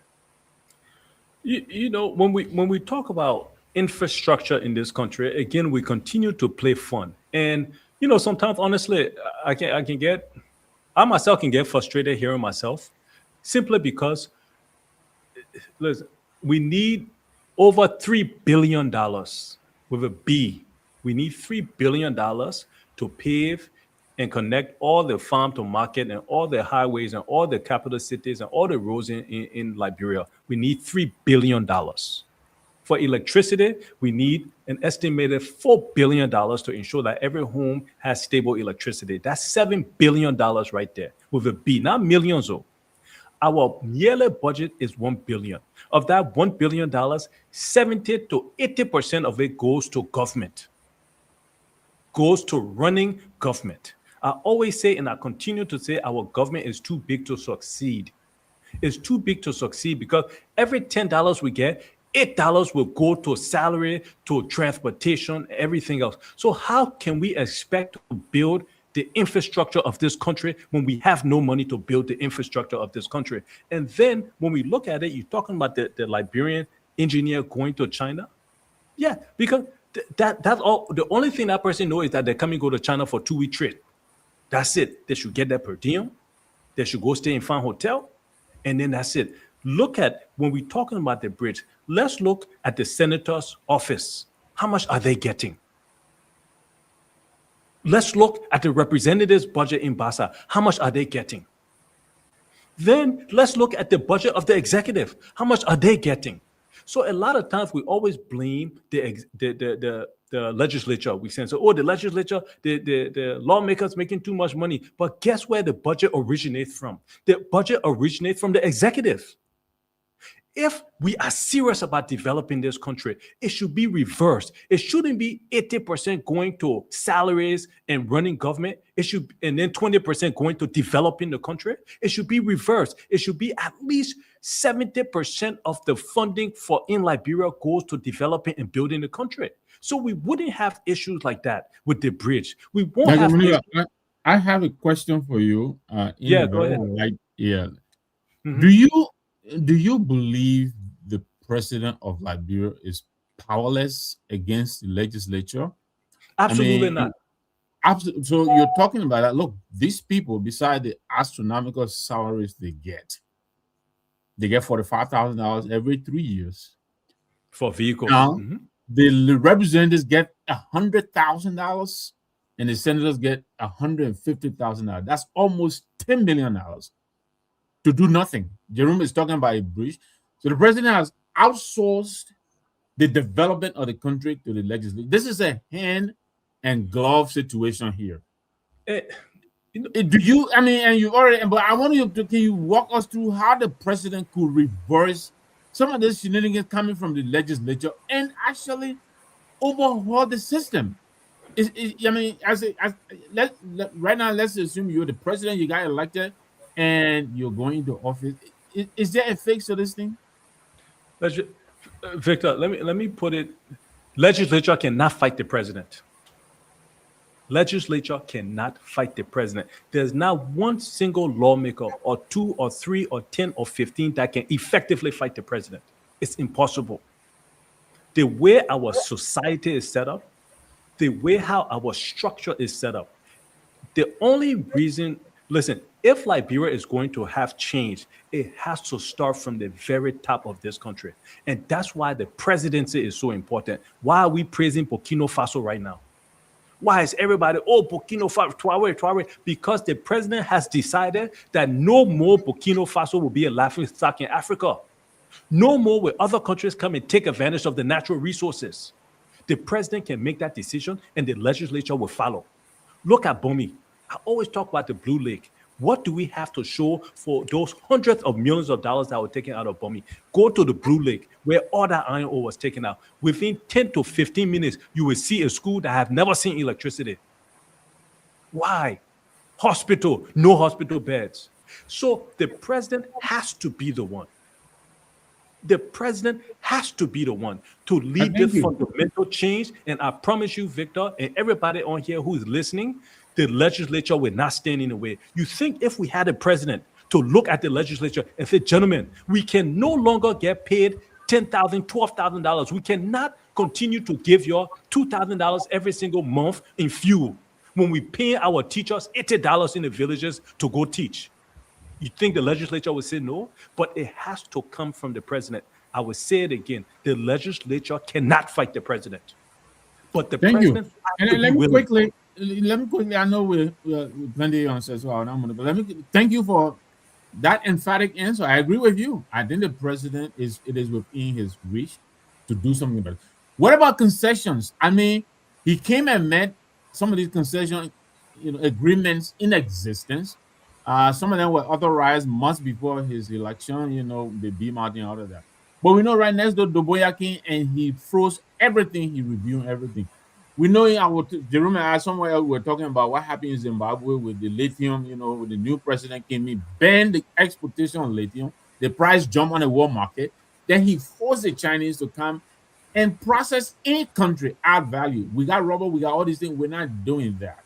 So we are losing our off-front. So let's talk a little bit about the concessions. I mean, I know there are arbitration, international courts here and there, but what can we do about existing agreement when you come into office?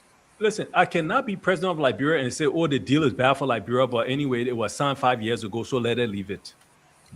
That itself is a failure to the people who put you there to defend them. There's no way we should be, listen, we get 5-6% on a lot of these concession deals. Are you joking? Mm-hmm. Are you serious? It's like somebody coming to your house, taking everything out, and then when they leave out the door, they turn around and say, here, dash. We have no account, and this is what the frustrating, and this is why a lot of Liberians, when they hear politics or politicians, they just look at everybody in the scene, which is failure, incompetent, corrupt. That's it. That's how the typical Liberian looks as politicians. So sometimes when I engage with people, I can say, I'm not a politician. I'm just a Liberian who wants to see better for my country. Because you cannot blame the typical Liberian person. They are frustrated. And that frustration comes to what Johnny was explaining, where when somebody steals, they take a rock and kill that person because all their frustrations will end up there on one person that night. The president has to not only review, but it has to be a fundamental change. The resources of Liberia are meant to develop Liberia.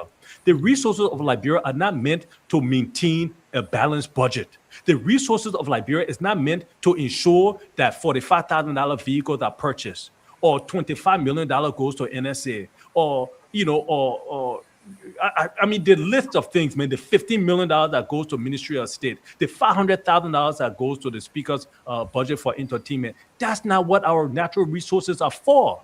Yeah. The natural resources are to ensure that we have some of the best schools in West Africa. That's what natural resources are for. But if we don't change our mindset, if we continue to use an excuse that, oh, we met the concession like this, how do we develop the country? Thank you very much, Dr. Monima. Thank you. Excellent, excellent. Talking about contract, we are talking about vertical and contract that basically so badly written that it is not actually a contract. It is verbal. For instance, the contract is written so like they said in Liberia for Global Witness, 66 out of the 68 contracts that were written were so badly written against the Liberian people. That is a vertical contract. I don't care who it is that owns it. So, Dr. Monova, you are right. If the president has spine, can say, you know what? If you're going to take 97% of my resources and give me 3%, it is not a contract that can stand in the court of law. Let me welcome Honorable Tomalin. Welcome to the show. We are glad to have you back. Yeah, thank you, Mr. Welcome to the land of the living, my young man. Thank you. Yeah, thank you so much. It's good to be back. Welcome back. I've been, really. I haven't been admitted for a long time, but I was admitted for almost 2 weeks. I just pray, thank God for my recovery, and thank God that I'm back on my feet, and just give God the glory, and thank God that I'm in this great country where the health. I was lying down on my bed. I was just thinking about Liberia. I was telling Peabody he wanted to visit me. I said, just imagine the thousands of people in Liberia that they only go to the hospital when they are ill. But like in America, the doctor will tell you, I won't see you in 3 months. I won't see you in 6 months. You got your dentist, you got your Vera doctors, and everybody will tell you about your health. So they check everything, and just imagine. So I just give God the glory that I'm in this country that we're able to get the best of health care, and I'm back on my feet. Thank God. And I want to thank all of you guys for your prayers and your messages. I appreciate everyone, and I just say thank God that I'm alive and back on my feet. Thank you so much. Excellent, excellent. Guys, listen, this is Dr. Monova was here talking about the systemic failure that includes education, healthcare, you name it, the whole 9 yards. So we are glad that you are a living testimonial to what we are talking about. Dr. Monova, we're going to go back to current event, but let's talk about healthcare. Just this week, I think it was Senator Chi from Sino County that introduced a bill, mandatory emergency healthcare system, after 2 women died at the door of the Redemption Hospital, and 1 woman in labor was refused because she didn't have $20, and she had a baby on the streets. This is how inhumane this country is. So I was glad to see the senator finally realizing that he is now going to codify and make it a law that when somebody's life is on the line, there is no way any medical center should turn that person away $20 or the equivalent of $20. I think we have to give Honorable Chie his flower, but it's overdue. That, listen, that's a step in the right direction, right? That's an excellent step in the right direction. But what hospital, what type of care are they going to? Tomalin, he just talked about it. I had a friend, one of our party members, he was in the hospital last week. And he literally called me and said, Doc, I got to get out of here. I'm getting sick. The mosquito not easy. So we have a national hospital, JFK Hospital, which is where you are. We have a hospital where the sick patient goes and they call to beg to leave because the mosquitoes too much. So, yeah, I mean, it's a good thing that, we can have emergency healthcare for all Liberians. To be frank with you, we should have insurance for all Liberians. That's what we should be talking about doing. Healthcare for all Liberians. That's what, that's when you start talking about fundamental change. We should have insurance for our police officers. We should have insurance for the military and their families. And so this is what we're talking about. But then it has to be quality healthcare. Again, even if these hospitals and these clinics are allowing people to go in for quote unquote free, no good bed, no electricity, no good medicine. The best medical advice somebody in Liberia can get is to buy a plane ticket to leave this country. That's the best medical advice you can get. So what type of system are we running? I would take 6 political offices, but really 2 political offices. JFK, the most important medical facility in our country, got about $9 million in the annual budget. $9 million. What are you going to do as a hospital with $9 million? But yet, the Ministry of State, we get 15, 16. NSA, we get triple that. So these are things. Are we serious about development? Are we serious about changing the foundational approach to how we want to develop Liberia? We talk about drugs. Oh, drugs in this country. How much money do we really give LDA? Honestly, how much money are we giving LDA in the budget? We are giving more money in scratch cards and fuel to lawmakers and government officials than we are spending fighting drugs in Liberia. So that's why, again, a lot of people sometimes when I talk, people say, oh, yeah, we got our 2 parties, fine. But we'll continue to have the country that we have, which is failing. The status quo, this country that we have in Liberia is not good enough for anybody. I will continue to say it, and I always say it. The Liberia we have, the Liberia we are living in today is not good enough for any Liberian. But we don't know it. So we continue to just pacify, the politicians that can't give us more money. For me, and I can tell people, I always say it, right? Look, I will die, but it won't be because I wasn't president of Liberia. We are doing this so that Liberia can be better, right? And so I can sometimes when I talk to people, oh yeah, you'll be good president, but you don't have money. Okay, but then we'll all sit down here. Wow. Ladies and gentlemen, we have Dr. Moniba here. Dr. Moniba, we got a lot of questions in the comment section before I go to Mr. Tomalin George here. It said, Mr. Gayman, this is how Liberians talk when they are not in government. This is Dr. Moniba, who worked in the Ellens government where corruption was at its peak. And he did not resign. Let people hear from such person, man. Doc, he is not your fan. Can you answer him, please? I love questions like this, right? Did he say Dr. Clarence Moniba stole money? Is he trying to say that every single Liberian who worked in Ellen government was corrupt? Is he trying to say every single Liberian that works in Burka government or We Are government or Taylor government is corrupt? You see, this is the type of nonsense that will continue to hold our country back. You have somebody talking about how we must develop our country and then detractors who are satisfied. That same person who writing that, I promise you, will be looking for car money to send their children to some school that has no electricity. So when we start talking about what this country needs to do, I've been blessed. I've been to 50 countries in my life.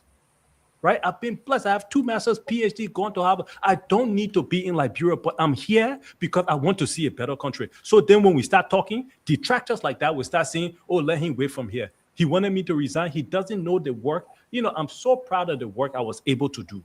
Even this, I don't know what side he supports, right? But when you start looking at some of the projects that I helped to spearhead and find the funding for, that's why I did not resign, because I am an addition and contribution to the development of Liberia. So when you start talking about Lofa Road, when you start talking about this overpass bridge that's being built today, when you start talking about the road from ELWA to Red Light, those are things I had my hand in. When you start talking about Mount Coffee Hydro, negotiating hundreds of millions of dollars for this country, that's what I was doing in Ellen government. I was not stealing. I'm proud of the service I did then, and I'm proud of anything I do for Liberia in the future. So people who talk like that have nothing to say. They are happy with the status quo, which is a failed country. Well, Mr. Lawrence Nolan, you got your answer there. If you want, you can come on the show. We'll bring you on. Mr. Nolan, you sound like somebody from Bassa. I know the Nolan family. But yes, Dr. Bonaba said he played his part, and being a quitter is not in his DNA. Let me go to Tomalin. Tomalin, our guest is here. It's your turn.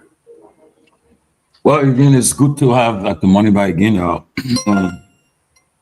I'm sorry. And I think I like the way he answered the question, because people would just spill anything they want to say about people and they say things, but they don't look at the fundamental issues that are affecting our country.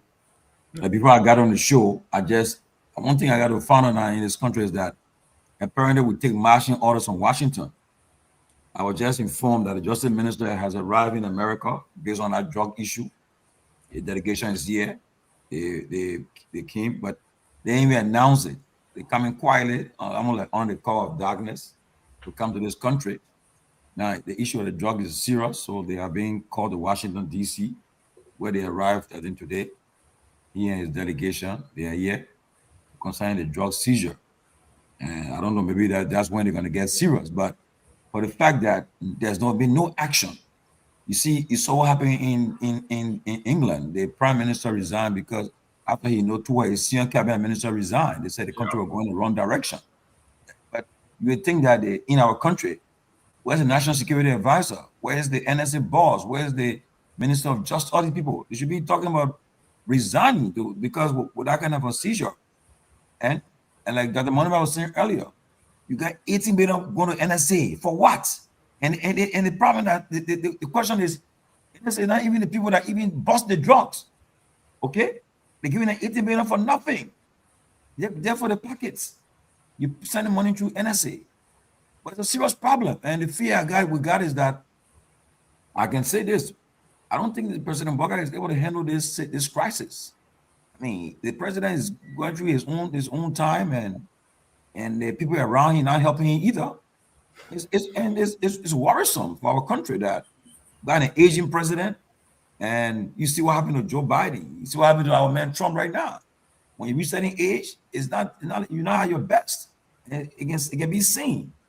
But the fact that this drug issue, the way how it's being handled, and just to end, they fed up to call the real people names. They are using other people now to be bringing cases on the social media. That's wrong. Call the names of those involved. And you won't believe it. There are top people in the government that are involved, but they are holding their names back for no reason, using other people as scapegoat. And the guys who they are trying to use, the guys will fight back. They're not going to sit down and allow people to bring their name into this crisis like that. So the real names of people will come soon. It's a serious thing, and we got to all be worried about it. Our country is going nowhere, and look at 2029 is coming. You don't know what will happen. We will stay relying on the same two parties and people and think that it will be a solution to the problem in our country is worrisome. You got to see some fundamental changes, but unless it happens, my bro will just continue to be in that cycle. But like the Moneyba, just quickly, right? I know people, you have the international connection and so forth. Besides just talking, coming on the show and talking on the radio, having interviews, because I think the only way we get serious whenever we hear international people getting involved. So maybe you have to disclose who you're talking to, but what are you doing with your international contacts to bring pressure on the country to handle such a thing? And look at their drug crisis affecting thousands of our young people. Are you making some efforts with your international contacts to see how best they can bring some serious attention to our country? You just saw the European UN ambassador. She had to call out I think she was removed because I think she personally accused the vice president. I think that's what happened. And because of that, they pressure her to leave. It's a serious thing. I mean, so what are you doing on the international front with your connections?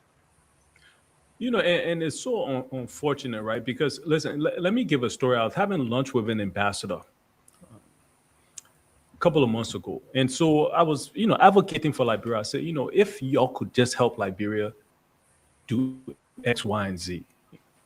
And we're having lunch. We're at his house, and he laughs. He said, "Tell your lawmakers to make less money." That was his response, laughing. We are becoming a laughing stock.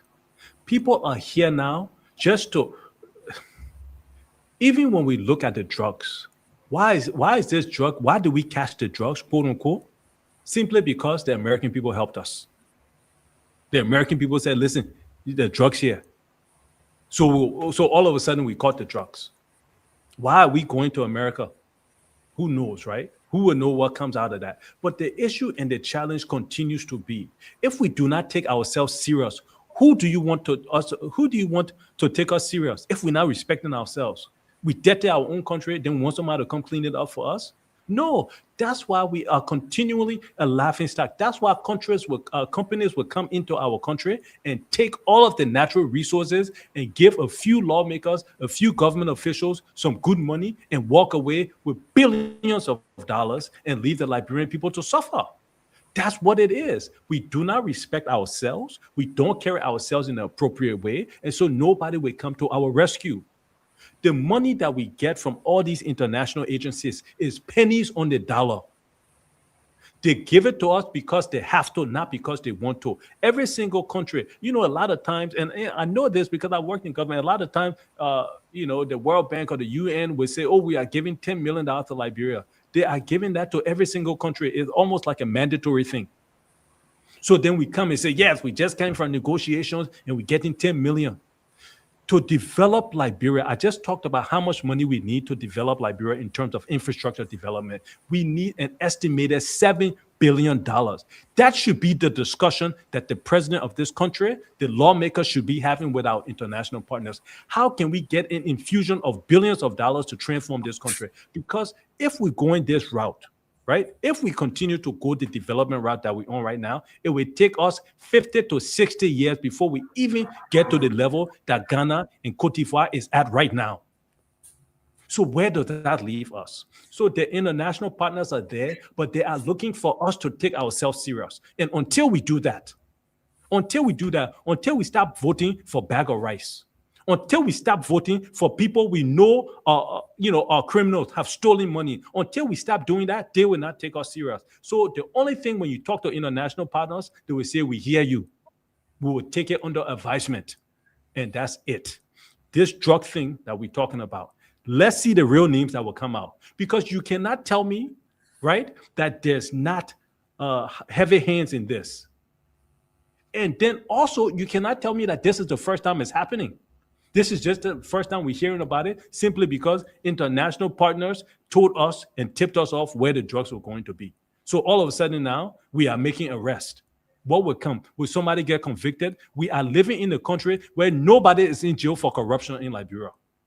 That's the country we have. Do we really think somebody is going to go to jail for this drug thing, besides these small scapegoat people? So if that's the case, you think international partners will say, oh, let's give this country money? They'll say this country is not serious for development. Even these concessions that we are signing, you cannot blame the companies. The companies are there to make money. The lawmakers, the executive, the government officials are there to protect the national resources. So if we sit there and we sign agreements like that gives 97% of our resources, 95% of our resources out of the country, then what do you want somebody to do? So these are the things. The international partners are here. I'm so blessed to be talking. I have good relationship with several ambassadors. I have lunch, we go to dinner. I've traveled on vacation with some of the ambassadors. But at the end of the day, they are watching us. What we do is how they will respond. When we take ourselves serious, they will take us serious. Well, ladies and gentlemen, we have a great guest here. We're talking public policy. We're talking everything. Nothing off the table here. So send us well on your mind. I'm reading a comment here, very interesting comment. Most of it coming from the Joseph Boakai supporters. And boy, they are on the attack. It's all right. The guy can handle it himself. I can't see some of the comments, but yeah, let them know that I'm talking for them too. I'm not talking for government. I'm talking for them. So while they're doing that, writing me, I don't know, in darkness or whatever the case is, let them know they're not Joseph Boyka people, they are Liberians. And I'm talking for Liberians, right? So, it's so funny to me. We are so political in this country, man. Joseph Boyka. So they will attack me because I'm saying the truth. One of the Joseph Boyka people, Seattle said this guy is very, he's not sincere at all. During the regime, this guy was making $15,000 US a month. When he was minister,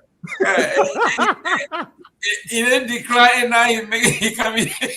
Let me be clear and let me be frank. The most money I ever made in government was $5,800. Y'all go check the record. So that $15,000, maybe he was the one collecting it.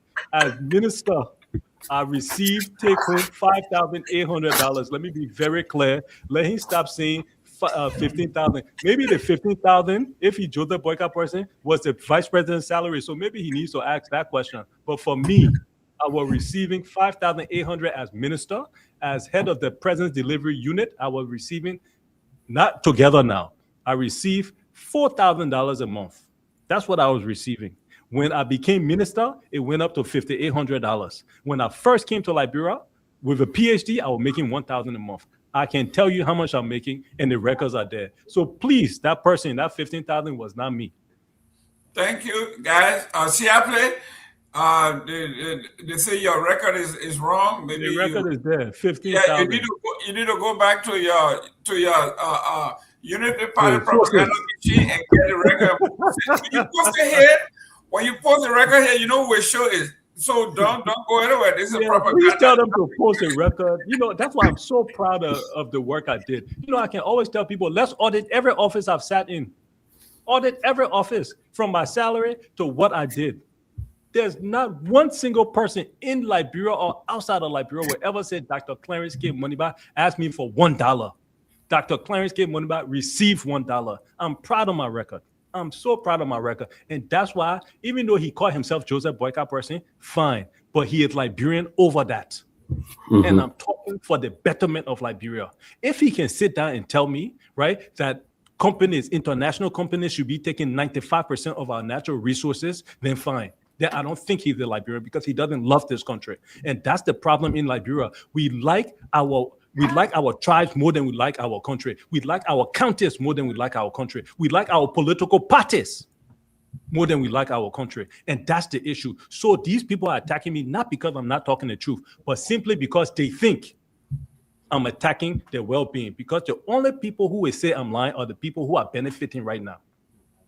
So they have to protect that. They have to come out and attack me. So no problem. As long as you say I don't steal, which I never have and never will. As long as you say I don't kill, which I never have and never will, I'm fine. You can attack me any way we want. I'm a big boy. I'm a big man. I can take it. Absolutely. Mr. Yakma is upset with him. Mr. Gayman, stop pointing people out that critique the same question into it. But and you send a question and you don't want me to read it, and you say I'm trying to point people out. If you don't want to really say something to the doctor, then don't put it here because everything here is public information. You send question in, I read it, and you say, why you pointing me out? Why shouldn't I point you out? If you didn't mean to say it, then don't say it. But one thing I agree with the doctor, one of the greatest men that I admire, Donald J. Trump. He wrote a book. He said The Art of the Deal. He said when I go into any arrangement, I go for 100%. If you agree with me, that's your business. Thank you. I go 100%. It is your job to come for 100%, and then we compromise and see we can do it 50-50. But if you allow me to take 100%, I will gladly do so. And that's the mindset when they go to Liberia to negotiate. They go there asking for 100%. They be shocked. They are shocked when you get that 80%.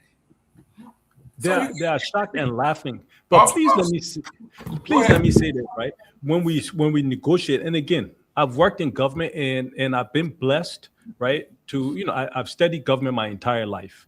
And I studied communications and negotiations my entire life. And the challenge we continue to have in Liberia is because when these deals come, what these companies end up doing, and it's clear, they front load, right? So they will come and say, okay, we'll give you, let's say $100 million, but we'll give you $50 million, the first year, we'll give you 30 the next year. So for us as politicians, they will say, oh, that's plenty of money. We can spend it this kind of way. We can show immediate progress. The people will see that we're working. But after the first 2 years, what happens to the next 25 years? And that's what's happening to our country. We continue to sign these deals that gives the government, quote unquote, so much money up front. So it looks good. But then after year 2 or 3, forget it. Then we go to the 2 or 3%. And that's the challenge that we continue to have in Liberia. So that's why we continue to sign these stupid deals, simply because we want to say, oh, this year we brought $50 million. Next year we brought $30 million, with the hopes that by the time we say that election time come, we can get the benefit of it, of elections and votes, and then the country for the next generation is in debt, is suffering. Let me go to Johnny. Johnny, you just came. I know you don't have a question, but based on what's happening, the trending issues in Liberia, current event, and a question for the doc. I know you've been talking to him. Yeah, I mean, I've been speaking about one of the issues. For myself, I'm fortunate to be in his company as much as I have the time and he has the time. And I think he's a man that also is helping to inform a lot of others, spend time with him to understand our emotional control, understand how to respond to government and the governance issue. And that, thank God you are here again. I would like just to hear from you. Now we have the issue of the drug. I know we're not going to detail yet, but we've been talking about it a little bit in and out. But if you are fortunate and are blessed, you are blessed in the 2029 to win and become Liberia's next president, how will you, what will you be doing to ensure that Liberia is protected from drug and Liberia is not known to be a transit place or even a place where drug will even spy or come around? What will you do about that? Or what will you do if you're the president this thing is happening? Please ask the last one again, Johnny.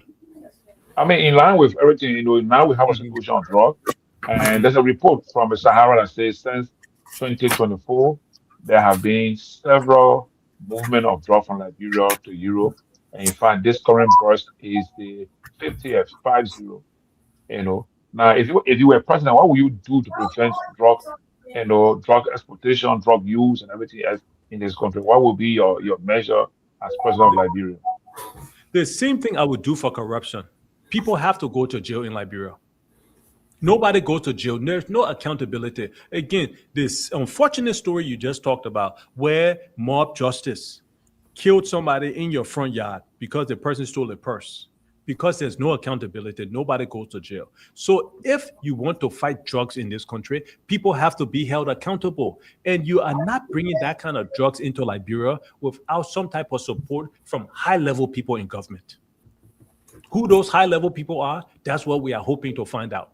But you are not being able to bring that kind of drugs into the country and then move it out of the country without some type of support, institutional support from people in government. So that's the first thing we have to understand. So as president, you have to be very clear. When we start talking about leadership in Liberia is no longer good enough. We have to be talking about ethical leadership, integrity, humility, honesty. That's the tenets of development that we need, and that's the tenets of leadership that we need. We don't need a strong man in Liberia. We need an ethical leader in Liberia. And so even when you start talking about fighting drugs, let's look at the budget of Liberia. You can tell what a country is serious about based on how the budget is written. What this country is serious about is making sure that 80% of every dollar is spent on themselves. That's what this government is serious about. That's what successive governments in Liberia has been serious about. But we are not serious about fighting drugs. How much money was given to LDA to fight drugs in Liberia? Honestly, how much money? Less than $1 million, less than what we spend on vehicles in this country every single year. Less than what we spend on fuel slips and communications and scratch cards in Liberia every single year. We give less money to LDA. How do we expect to fight drugs in Liberia? We are not serious about the actual things that is affecting this country. Let's even look at this drug rehabilitation. What type of drug rehabilitation do we have in Liberia? We said just say no to drugs. Okay, fine. The young man or the young woman said no to drugs. Then what? Where do they go? Where do they go for rehabilitation? Where do they go for skills training? Where do they go for vocational training? These are the questions that we should be asking. These are the things that we should be pushing. So if we talk about we want to fight drugs, there has to be accountability. The same way if we say we want to fight corruption, people have to go to jail. Name me somebody who has gone to jail over the last 20 years. You cannot for corruption. How about for drugs? We continue to go after petty crime, petty drugs, but yet tens of millions of dollars will come to Liberia and nothing will happen. I promise you, 1 week, 2 weeks from now, y'all on this show every day and y'all doing an excellent job. Thank you, for informing the Liberian people. But y'all will be talking about something else. This is just a 1 week, 2 week thing. And then that all the people who are guilty right now, the people who are involved in anything, all the thing is that the Liberia here will soon die down. Let it lay low. That's it. So, let me ask a question though. Yeah, Dr. Moniba, are we having a feedback? Either some children in the back. So, guys, you having feedback from my side? No. That's my son. Yeah, you're right. It's from my side. Let me ask my question and then I'll mute myself. Okay. Yeah, after your question, you can mute. Go ahead, Doc. Yeah. Doc, let me ask you a question. My concern is with this NSA, where millions of dollars are channeled through every year. In fact, they have one of the highest bills, but whereby our airport don't have the kind of X-ray that they need. The security officer are poorly paid. We don't have anything at that airport, and that's why I was following this story. They were blaming shipping company for the drugs, but the drugs went through the airport. It was canned and everything, and they're trying to put the fault on innocent young Liberians who are doing very well with their business, very, very well. What's your understanding of NSA and the money that go through there? Since you work in government before, what's happened? What happened to this money? To be honest with you, that's a fair question. Now, NSA operates in a clandestine manner. So to be frank with you, and I never engaged with NSA. Throughout my whole time I've been in Liberia, I've never truly engaged with NSA. The only time I truly engaged with NSA was when they came to the mansion and they were doing security checks and sweeping for bugs and technology that, that potentially could be spying on what we're discussing as government. That's the only time I've engaged with NSA. But let's again go back to the budget. And I know I continue to say, but the budget is the root of Liberia's failure and will be the root of Liberia's success. You cannot fight drugs when you don't have any money budgeted to train our LDA people, our drug enforcement officers. And you paying them so how can I truly, all that drugs, cocaine that was coming into the country? Do we have any drug dogs even? Do we have any dogs that can sniff drugs? No. So then we possibly again they're still investigating. Who knows what the company is involved in, what they're not involved in. But you cannot blame them if Liberia again. Every time I fly out of East Africa, the amount of drug sniffing dogs that walk around me, and several of y'all have been to East Africa. The amount of dogs they have, the amount of checkpoints they have, right? So now in Liberia, I haven't seen one KK. I have not seen. So how? But we don't have the money for the budget. We don't put it in the budget because we don't truly want to fight corruption in this country. We truly don't want to fight drugs in this country. Because if we truly wanted to do it, the money would be made available. For 60, 70, 80, 90 years, people have been using dogs to sniff out drugs. Where are our dogs in Liberia to sniff out drugs? It's not there. For 60, 70 years, all around the world, people, the DEA officers are some of the highest paid and well-trained individuals in that government. What do we do and how do we treat our DEA officers? Let's go to immigration because we haven't talked about it yet, but yet Guineans are still on our soil. Let's look at some of the checkpoints that are coming into Liberia. Let's look at some of the checkpoints. Let's look at some of the training. Let's look at the salaries that's allocated to our immigration officers. Same thing with DA officers. And then you tell me what Liberia takes as importance. We're not taking this thing as important. We're not taking this drug. This drug thing is just a passing thing. Next week, 2 weeks, we'll be talking about something else. And we'll go back to status quo. And whoever's shipping the drugs into the country, they will continue. And whoever's shipping the drugs out of the country will continue because we will not go after them. Yeah, but how will you consider the president's? Sorry, Mr. Gayman, for jumping in. Go ahead. You know, I remember a year or so ago, the president declared some emergency situation regarding war. I mean, you mentioned on drug, and in that instant, he in fact went through a drug test. How do you see that? Don't you see that as the president being serious to set an example to fight drug, or what do you think? You know, honestly, I didn't, you know, I don't want to say I didn't, but nobody was accusing President Boyka of taking drugs. So, you know, whether good that he took the drug test, fine. But again, the reality of the situation is how you react after you have spoken. What are your actions? And the action continues to be, it's not the legislature that created the budget. It's the executive. So as president, and we really serious about war on drugs, what we should be seeing right now, to be honest with you, is all over we should be seeing rehabilitation centers. We should be seeing these young men and women, right, who are in the streets, who, you know, for some people who are in Monrovia, when you go to Royal, when you go to some of these places, all of them, like 15, 20 of them will run to you, right? We should be seeing opportunities for them to teach them carpentry, plumbing, electrical work, something.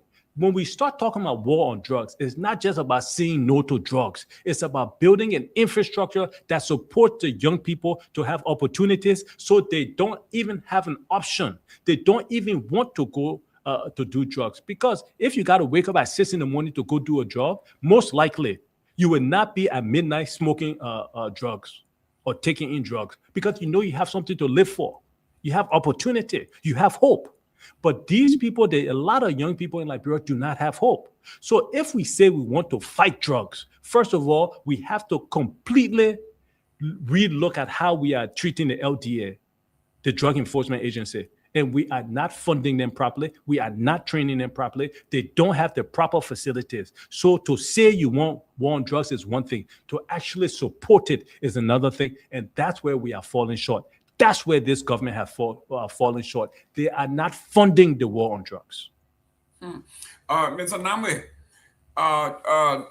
we have an opinion piece here. I'm going to read it. And then after that, you have your question. I'll go to Chief Tomalin George. And it reads, as public pressure grows for answers in Liberia, $19 million cocaine scandal, responsibility appears to be shifting from one institution to another. The LDA has recently argued that disclosing names could compromise its investigation, while President Joseph Boyka has referred the matter to a broader national security process. But the president's strategy appears more like a cover-up than any genuine effort to uncover the truth. Here is the paradox. The very institution tasked with uncovering the truth are themselves suspects. There is no way a massive cartel-like operation of this magnitude, with all the characteristics of a multinational drug importation and shipping, transshipment, ring could occur without support from higher state security officials, customs, seaport police, immigration, Liberia National Police. The paramilitary support provide institutional support in drug smuggling operation. These institutions must first be compromised in a country to begin the installation of such massive cartel. Money movement in banks must be instituted to avoid detection. In other words, key institutions are vulnerable. That's why these institutions must not be investigating themselves. This raises the simple but most important question: who is investigating whom? Mr. Victor Nagbe, you take a crack and then you can ask your question. Yeah, I mean, I think we've said on this network that within the government of Liberia should call in our international partners to help in this investigation. You and I here were having an argument with Mr. Sylvester Pewee, who is a diplomat. And I'm convinced that we're fast becoming a narco state, and we brought up the definition, the infiltration of institutions and the eventual takeover of those institutions. What is happening in Liberia cannot be divorced from this definition. And it looks like the whole government is compromised. It looks like the whole government is compromised.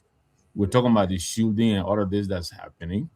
The president made a statement which is really empty. He said nothing. I think he confused us even more.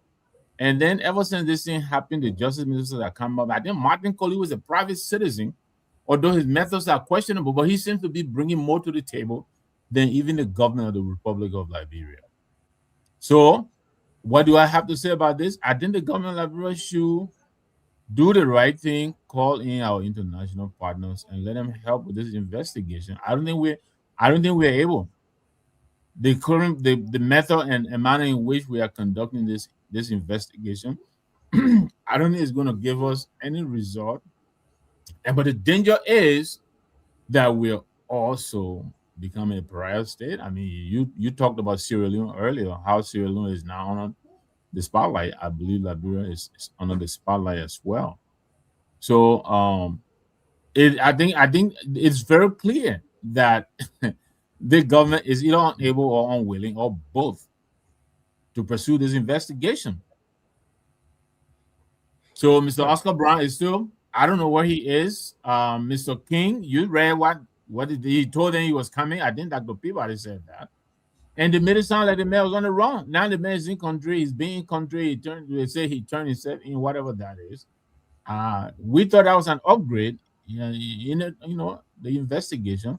But we still having at this time, I think we expect to get, if not daily, every other day to get some briefing, some update on what is happening. This is a major thing that's happening to our country, and it is just like what has happened to the border. Since March, these Guineans have been on the road. We're slowly moving on. We're forgetting about our border, but they're here and they're still here.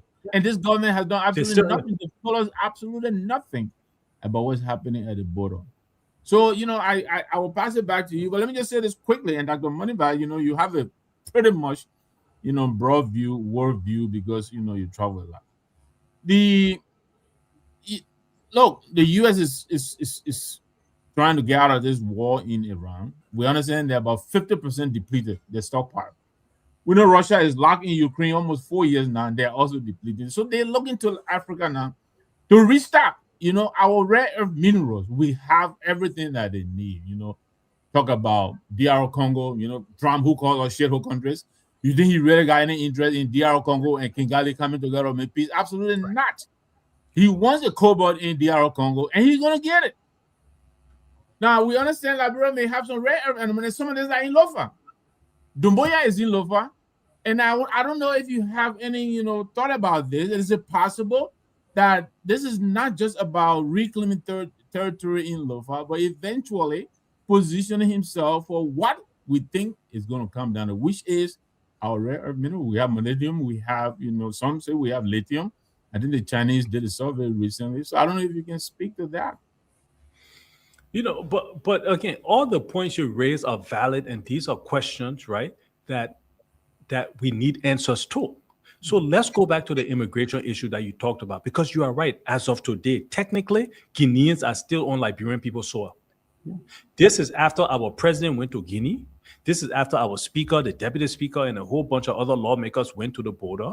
They came back. There's absolutely no press conference. We as Liberians, we don't know what the response is. All we ask is that when the IG went to the border from a distance. The IG went. No, I mean, so listen, I was on the radio the other day, and I said, I promise you, if we really did an audit of the amount of money that was spent in transportation, in travel, in everything that was spent for Liberian government officials to go to Guinea or the border, I promise you it's over 150,000 US dollars now in transportation, fuel slips, all kind of per diem and everything else. I know you don't have a phone. That's what I was saying. Yeah, I know you don't have a phone.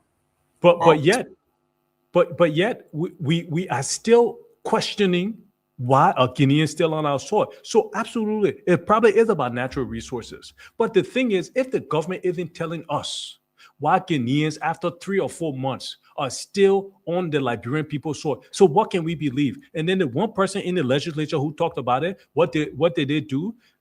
There was a supplementary budget that was brought back into the for them to pass. They brought them back for 10 days. I don't know how much money was given them. 7, almost 8 days was spent expelling one of the Pharaohs simply because he said what he said about the immigration. So he must go. He's not patriotic. And then 1 day was spent overnight. They passed a $50 million budget, where the majority, the most amount of money in that budget went towards government operations, travel, operations, et cetera, et cetera.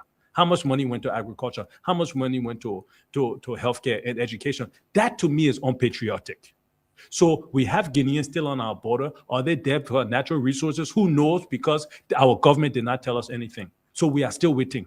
Just like how this drug thing, who knows, in 1 or 2 weeks, they will not tell us anything and we will not know. You brought up a very valid point. Martin Colley is responding more, and then after he speaks, then the government will come out and speak. After he speaks, the government will come out and speak. Is that how the government should be reactive? So these are things that we are asking for questions for. I always say the reason why after the 2023 elections, I did not endorse anybody was very simple, because I wanted to praise when the government does well, and I want to criticize when they do not do well. That's why I wanted to maintain my independence. And so these are the issues that they are not doing well. What's going on at the immigration border, we do not know. What's going on with this drug case, they will be playing with it until 2 weeks later, we're talking about something else. And Liberia cannot continue this way, because I said before, and I will say it again, if you compare us to other countries, Liberia is way behind other countries that are way behind. We are struggling. The Liberia we have right now is not good enough. So for people who say, oh, they men don't like this person, this man not one of us, that's fine. All I want to see is a better Liberia, and we are not getting it. We are not getting it. Excellent. The chief himself is the Chief George. You got, it's your turn. After that, we need to go to the chairman here. We talk about something big. And my uncle told me this maybe 10 years ago. Tom, what were you? He made it clear. He says, he and I were in Buchanan, in Grand Bassa County, in the village. And Echo Bank was building a nice building in Buchanan. And I'm wondering, why are they building these banks all over the place? You go in the bank, there's nobody there, there's no money, why are they building banks after banks after banks? Now, this editorial is saying, if you actually want to follow the drug, you should look at your banking institutions. Yes, Honorable George, your turn. Dr. Moniba, this let me ask this question. When you, like President, we in the U.S. and we're looking at 2028, already you said among Americans and others, you said at cookouts and so places now, people can tell you who will be the president, who they're looking at to be the candidates for the election that will make a name. They will call names of the governor of California, governor of Illinois. They will call the governor of Pennsylvania. They will call the names. These are the people who they're looking at that may challenge the Republican Party or the Republican J.D. Vance, Marco Rubio. In Liberia today, whenever you sit in people, depending on which gathering you are in, people will say, oh, UP and CDC, Boaka and we are. Depending on what happened, Boaka and maybe we are in Con, and so forth. The names of you, Belete, Simeon Freeman, and Cummings, they would say, people say, oh, these guys, I think once the people running, they won't reach to that finish line. Now, my question is, we know elections, people say it's far, but I don't think it's far. 2029 will soon be here. But at this time, what can you do to excite your own base? What can you do to make people gravitate towards you? What can you do for people to say, wow, like for instance, in 2004, when at a Democratic convention, when John Kerry was running, and Obama gave the keynote address that night. He was just a GM first-time senator. Meaning he spoke, everybody said, watch out for this guy. Watch out for this guy. Watch out for this guy. People start pointing to him already. Now, in Liberia, and I will always say, whether it's in front of you or behind you, you're a very smart guy. And honestly, if Liberia was a serious country, you think your name will be up. One of those, the thing was, 2029, maybe Moneyba will be the one who will be the guy. But because our country is where it is, the politics done tribal and popularity, it's sad. But what can you do? I know you're spending your time, your resources, you go on all of the interviews and so forth. You speak to the issues that affect the country, the issues of the society. But yet and still, one would say, but you're not attracting nobody's gravitating towards you. Like for instance, if Moneyba just say, let me go to Waterside today, where he would draw that people will say, well, there's the guy we're looking at, just like that.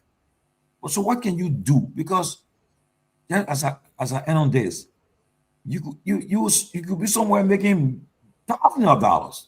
I mean, based on your educational credentials and your experience, you could be working with the World Bank, with USAID or the United Nations somewhere, making money, but you decide to be in Liberia, taking a sacrifice. Will all that be in vain?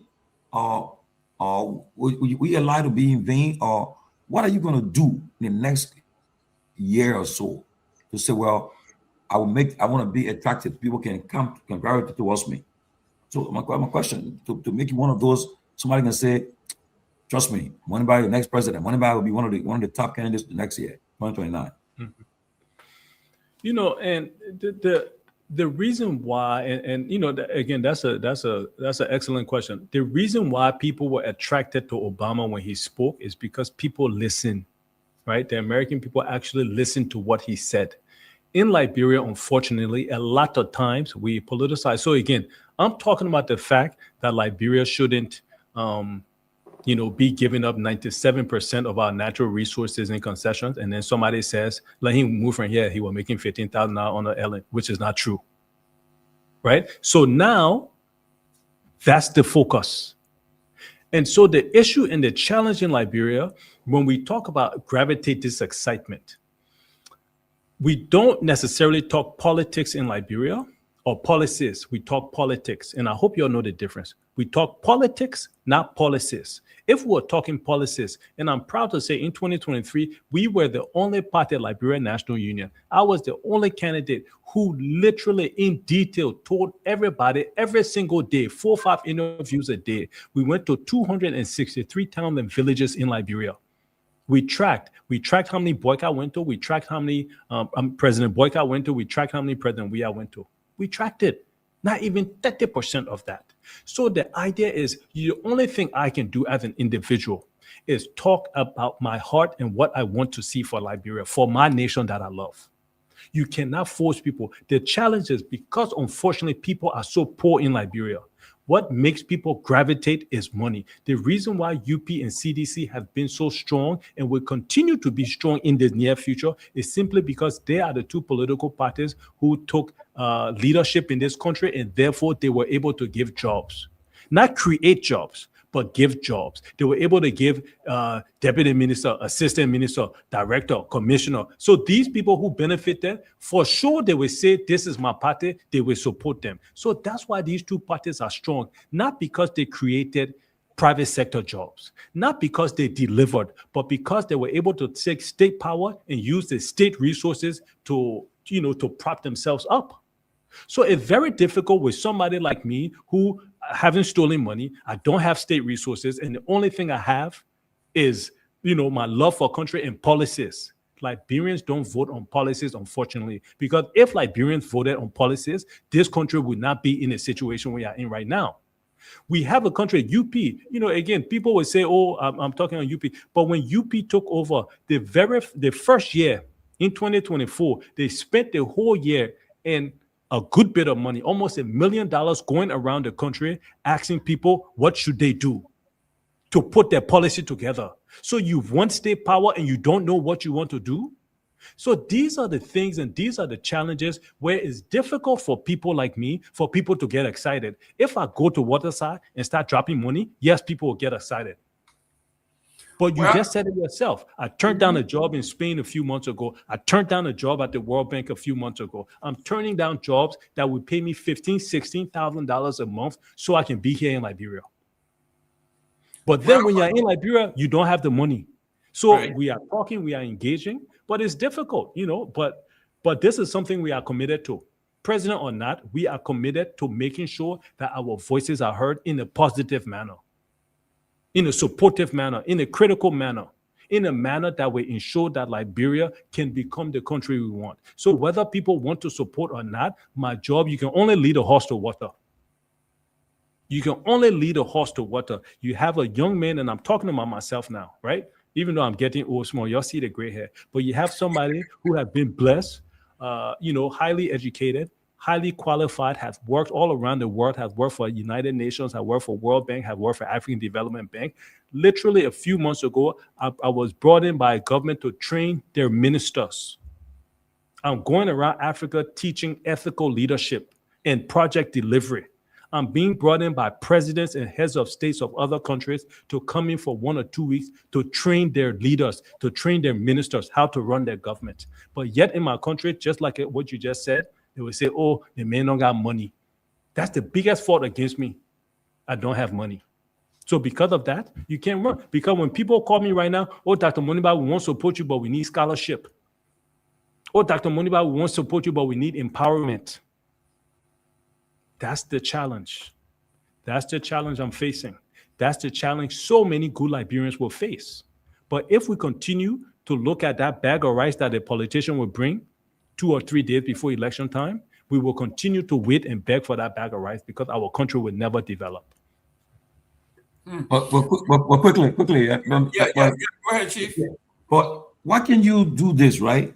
Like I noticed, like right now we are going to the midterm elections, and every moment politicians get now on these shows, they tell you say go to vote James.com, this person.com. I mean, you can never tell. You can do the grassroots fundraising. Every time you have opportunity, you put your fundraiser stuff up for people to donate to it. You can never tell. Somebody can be listen to one of your podcasts and say, look, but this guy's a serious guy, and I think I can invest in this person. You know where it can come from. I mean, I think you should do that. Start now so that people can just try. You never tell what can happen.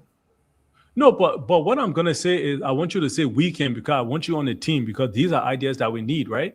But let's be honest, and I say this right with confidence. If I had money, I would be the next president of Liberia. If I had money to run elections, I would be the next president of Liberia. That's simple. But again, the challenge is you need money in Liberia.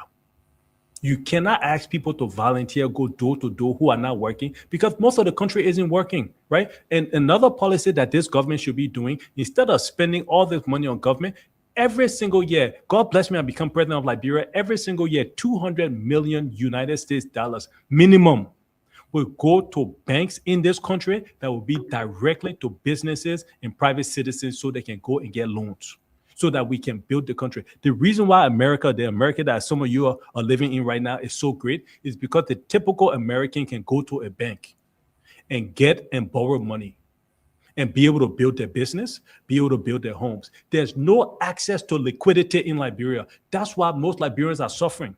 In America, people don't have all that money, but they go to the bank, they have access to credit. The reason why Liberians are suffering, the reason why Liberians don't live in good homes is because there's no true mortgage program in Liberia. The reason why the woman had the Lapa Bido instead of a restaurant, because she cannot go to the bank and borrow money. But imagine if we had a government, a president who said $200 million every single year will go to the people of Liberia, will go to LBDI Bank, will go to GT Bank, will go to any of these banks, IB Bank. And if you're a Liberian and you have something you can mortgage, you can trade, you can get access to money, the lives of Liberian people will be significantly better immediately. That's the difference in America and Liberia. The typical American person has access to money, and the typical Liberian person is living check to check. And that's why it's taking most people 10 years to build their house. Because when they get $100, they go buy 5 bags of cement. Then they got to wait for 2 more months to buy 5 more before they can build. In America, you can go to, in developed countries, you can go to the bank and take out your $30,000. Within 4, 5, 6 months, your house is built. But guess what happens if your house is built that fast? Carpenters are working, plumbers are working, electricians are working. But these are the things we're talking about. We're talking about policies. But Liberian people like politics. We like politics and we like tribal affiliation. By the time somebody say that one wrong, oh, now my countryman, I will support him. That's the challenge we have. That's the challenge I have. But just to change subjects a little bit, that's why it's so important that a lot of opposition people, it's an embarrassment, to be honest with you, that 20 people will run for president in Liberia. We need to start to narrow the amount of people who are running for president for 3, 4, 5 people. Then we can start to see the true differences. Because if 20 people run, there's 16 tribes in Liberia, each person will pick their tribal man and finish. Then we end up getting UP, CDC every time. We end up getting the same country we have. We need to figure out a way, NEC needs to figure out a way where Liberia should not have 48 political parties. We do. Liberia should not have 25, 24 people running for president. We do. Liberia should not have 30 people running for representative. We do. Because simply the typical Liberian person only sees working in government as the way to make money, not the private sector. Not the private sector. So for somebody like me, again, to be president, Liberian people have to start to open their ears to policies. And policies is what develops a country, not politics. And we confuse the two. Okay, guys, let me work on Robert Garguah. Robert Garguah, our guest is here. He's saying we pay more attention not to politics, but we pay more attention to politics. Go ahead, sir. Welcome to the show.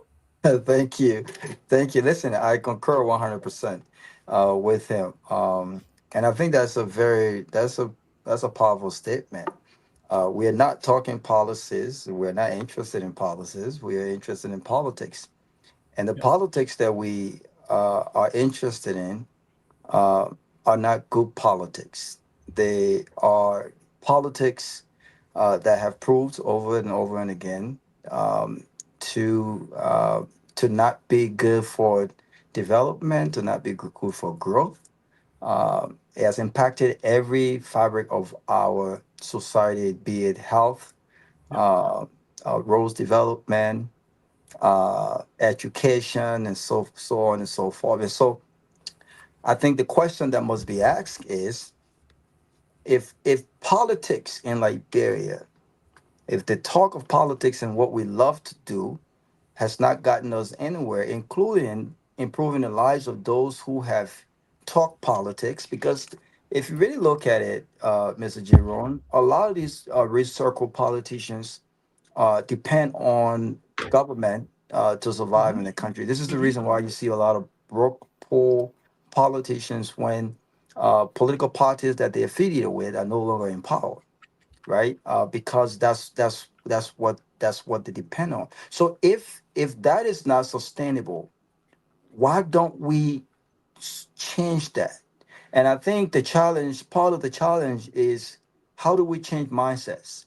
How do we change mindset? The difficult part of that, the implementation of that is, you can't change mindsets when those who are supposed to lead that thought process themselves are incapable of doing that, and so they need help themselves in changing their own mindset, right? And so we've elected people who do not have what it takes to help lead the process of mindset change. As powerful as the president of Liberia is, I believe that he or she can do what they want to do. And so if they want to stop corruption today, they can lead that charge effectively. Exactly. If they want Absolutely. if they want anything they want to do in the country, as powerful as they are, they can do that. But the reason why they have not done that is because not only do they not have the political will to do it, they don't have the patriotism to start the initiative. And listening to Tomalin ask you all these questions, I feel bad because becoming president of Liberia should not be this difficult. Becoming president of Liberia should not you shouldn't have to bankroll. Becoming president of Liberia should be about merits. It should be about all of the issues that have affected us, and evaluating and scrutinizing all of the candidates that want to become president, and looking at their respective plans, and looking at how they articulate those plans, and not just talk about what they would do, but the how, and making a conscious decision as a Liberian to say, you know what, based on what I've experienced all of these years, my children education, my own retirement, infrastructure, all of the things that affects me, who stands the best to help mitigate that, to help solve these problems? And that's the challenge.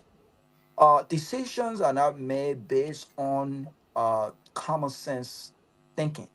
Decisions are made based on noise, a lot of noise, a lot of empty promises. One party want to come and rescue from the other party. When they come there, they themselves need to be rescued, right? And so you talk about turning down jobs, uh, that could possibly pay you a lot of money, and you're very well educated, a man, and God bless your heart. That's a sign of patriotism, because I'm not turning down six-figure jobs. I won't even take $5,000 a month to come to Liberia to work. I think I deserve more than that, because I'm a young man, and I'm still prepping for my own financial stability, for my unborn children. So I won't even do that. I'm not that patriotic, because I think that people who are recruited, people who know their craft, people who need to come to Liberia to impact our economy, that you can pay them and you get return on investment by extension, and jobs can be created. You should be able to pay them. Their money's being wasted in the country or on nonsense, on all these huge delegations, on all these pardons and all these different things that's going on. Yet and still, we don't see no result. So my question is to you, Mr. Dr. Monaba, how long are you willing to go? Because I don't think giving up is a choice. Giving up is not a choice. But when you think about all of the different things, the hurdles, and all of the different things, the challenges, how long are you willing to go to continue to push this message, and to ensure that, at one point people understand that it's not about the politics, it's about the policy. And the sooner we start to elect leaders who have policies, who can articulate them, and who can explain how they intend to solve all of the issues, the burning issues that Liberians have been dying for. We will continue to recircle. We'll continue to do the same thing over and over. How long are you willing to go? Or because you just got engaged, by the way, congratulations to a very Thank beautiful you. woman. Thank you very Very much. beautiful woman. I love to see very smart, intelligent women around. Intelligent, handsome men. Thank you. We intelligent Liberian men, and we know how to pick. We got good taste in women. Good taste. Yeah, good taste. So you have a beautiful soon to be wife. Kids coming. How long are you willing to go? Because I believe in you. I believe in you. We Thank don't you. have true political institutions. How long are you willing to go to achieve this ultimate goal, to making Liberia a better place and shifting mindsets? Right. And honestly, that question is also scary for me too. And I say that because, I began this journey in 2004 when I was 24 years old and I buried my late father. As he was going in the ground, I made a promise to him that I would be one of the people to change this country. And at that time, I was playing professional football, American Giant Ball in America. I was doing movies. I've been in 3 or 4 Hollywood movies. And so I had a very comfortable life. But from that day, I literally started working first at the Liberian Embassy for free as an intern, building my way up to where I am now. So I'm saying that to say this is in my DNA. I continue to say it, and I actually like to say it because sometimes when I engage with people, they can almost like, oh, you will never be president. No problem. I would die, but it would not be because I'm not president of Liberia. But so the idea is this. It is a huge sacrifice. You just talked about the family I have. And I'm a young man, quote unquote, in terms of Liberian standards, who also, wants a future and wants a dream and wants to live a good life as well. And so all of these jobs, it's not easy to pass up a job where they're paying you $16,000 take-home pay, but you have to live out of Liberia. You can only come to Liberia once a year. It's not easy to turn a job like that down. And then when you turn that job down, you're in Liberia, and then people saying, please help me. And you can't blame the people for asking you because, of the situation and context and culture we find ourselves in. But then when you don't do it, you know how many people have called me or sent me a text to say, I'm no longer supporting you because you didn't help me. I've gotten not 1 or 2, not dozens. I'm not exaggerating. I've gotten almost 100 texts like that where people are saying they are not going to support me because they asked me for a scholarship and I didn't have it to give. They don't know I'm not, So these are the things when you say, how long are we willing to go? My hope, my prayer is that I continue to serve the Liberian people, whether in office or through advocacy, through showing myself as an example of what Liberia, the future of Liberia can do. We have smart people, we have talented people. So we are committed to this journey. It would take so many ups and downs. It would take so many lefts and rights. But at the end of the day, my job is to make sure that Liberia is better tomorrow than what we have today. That's my job. The reason why I'm training 1,000 young Liberian people in leadership every year, like I said, I go around the world teaching ethical leadership. I've been brought in by governments to teach their ministers ethical leadership and delivery. But the reason I'm training 1,000 and I pray to continue teaching 1,000 Liberian young people every single year is very simple. Because Liberia doesn't need one leader. We need 5.5 million leaders. All of us have to take this sacrifice some kind of way. That's the only way we can transform this country. So we are in there for the long run, whether it will be ups and downs, a lot of sacrifices, a lot of family and personal sacrifices, a lot of opportunities being given up. But we are in this thing, right? We are in this thing to make sure that Liberia is better. So, quick question. That someone might say, given the space that we find ourselves, I'll be very quick, in Liberia, and you're a young man, you're not even 50 years old yet. You're a young man, right? Someone might say 2029 is a crossroad. I think 2029 elections is a very important elections. Could be the last elections of Joseph Boakai. Could possibly be the last elections of former President George Weah. And you have all of these different politicians that have won the popularity fight. Gradually, moving away from the stage. And we're talking about passing the touch on, right? Alice Cummings could possibly be his last as well. I don't know. But what if you got that call? And part of that strategy is, listen, man, we need to pass this touch, and this is the best path we think you could become the next president by becoming the vice presidential candidate on a ticket that could possibly win the next election. I want you to be honest. The Liberian people are listening today. I know you want to be president. I'm just being hypothetical here, right? And I don't like hypotheticals as well, but just throwing it out there. You get that call and you have this conversation and you put all your cards on the table. And they said, listen, we want you to be our vice presidential candidate. Are you open to the path of the presidency by way of becoming vice president on a ticket that could possibly change and start beginning the process of changing the trajectory? Listen, absolutely. I want to be part of change. I want to be part of the generation that changed Liberia. I want to be part of that fight to transform our country. I want to be somebody who can leave Liberia and be proud of what Liberia is becoming. And so I'm open to any possibility. I'm really, I will not sit down and say, if I'm not president, I can't be anything else. My job, my commitment is to serve the people of Liberia, whether in government or out of government.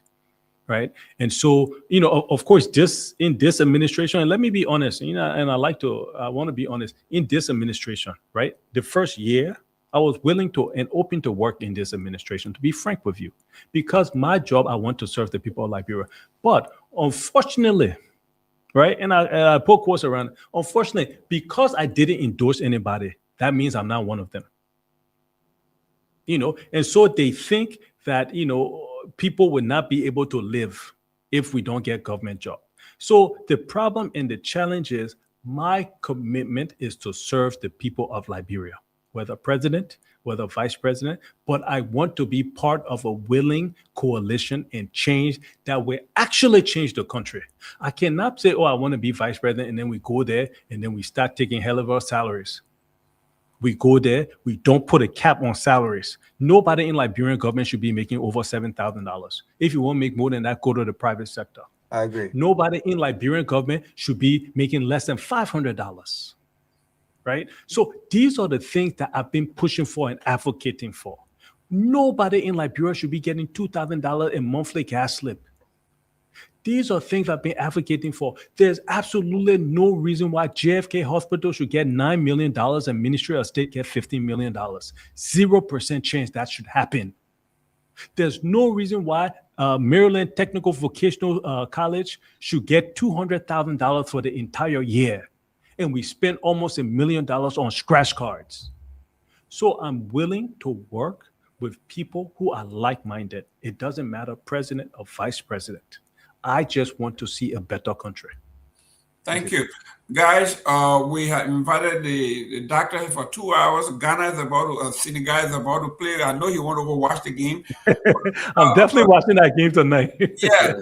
Before he leaves, I want us to watch this video. I want Robert Garguah and Tomalin George. I want us to watch. Myean, if you have the, please play the clip. Podcast to love from the county. This morning from Buchanan, the bridge linking Buchanan City to Peabody, we reported to you that the authority route of the Grand Bassa University bridge overflowed this morning due to the heavy downpour of rain yesterday. But a few minutes ago, we observed that the bridge has finally disconnected, as you can see, for those of you watching. So there is no easy access now to the Grand Bassa University, other towns and villages, unless you use canoe to cross this place. So this is where we are, and the students of Grand Bassa University, faculty members, they have no access to the campus right now, and fortunately, everyone have to cross before this unfortunate situation occur. And earlier we watched in a video where some people from Peabody, one of the towns, they were crossing, and this situation took place, and God was just with them, and they have to cross before the bridge flood away to the old one. So we're going to move forward a little bit, because from where we are, it is now too safe there. I can see my cameraman just dragging his leg, but we just have to be careful. But this is it. The bridge finally disconnect, and earlier on, after the bridge overflowed this morning, we saw some of the students who have given ultimatum that students will no longer access this campus, asking the school to close classes so that the county leadership can find solution to this problem. But here we today, there is no alternative route to Grand Bassa University. The only means has been disconnected, and the water is now flowing through from where we are. So sad, in people in Grand Bassa angry on this situation, because it has been a very long time now, over 8 years since the first bridge got damaged, and no tangible solutions have come to pass. So this is where we are, and the people, they are tested for education, and seeing such a situation occurring at this point in time, and the students were gearing up for their final exam for this second semester of this year, and this situation occurred. So I think administration will have to reconsider it to reschedule some of the classes back to Buchanan as they did a few years ago when the bridge got damaged first, where they had to reconsider before students. Myean, that's enough. I just wanted the good old doctor to see when we talk about public policy.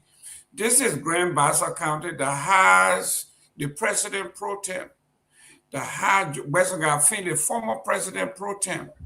This is the second capital of the Republic of Liberia. This is the second county of the Republic of Liberia.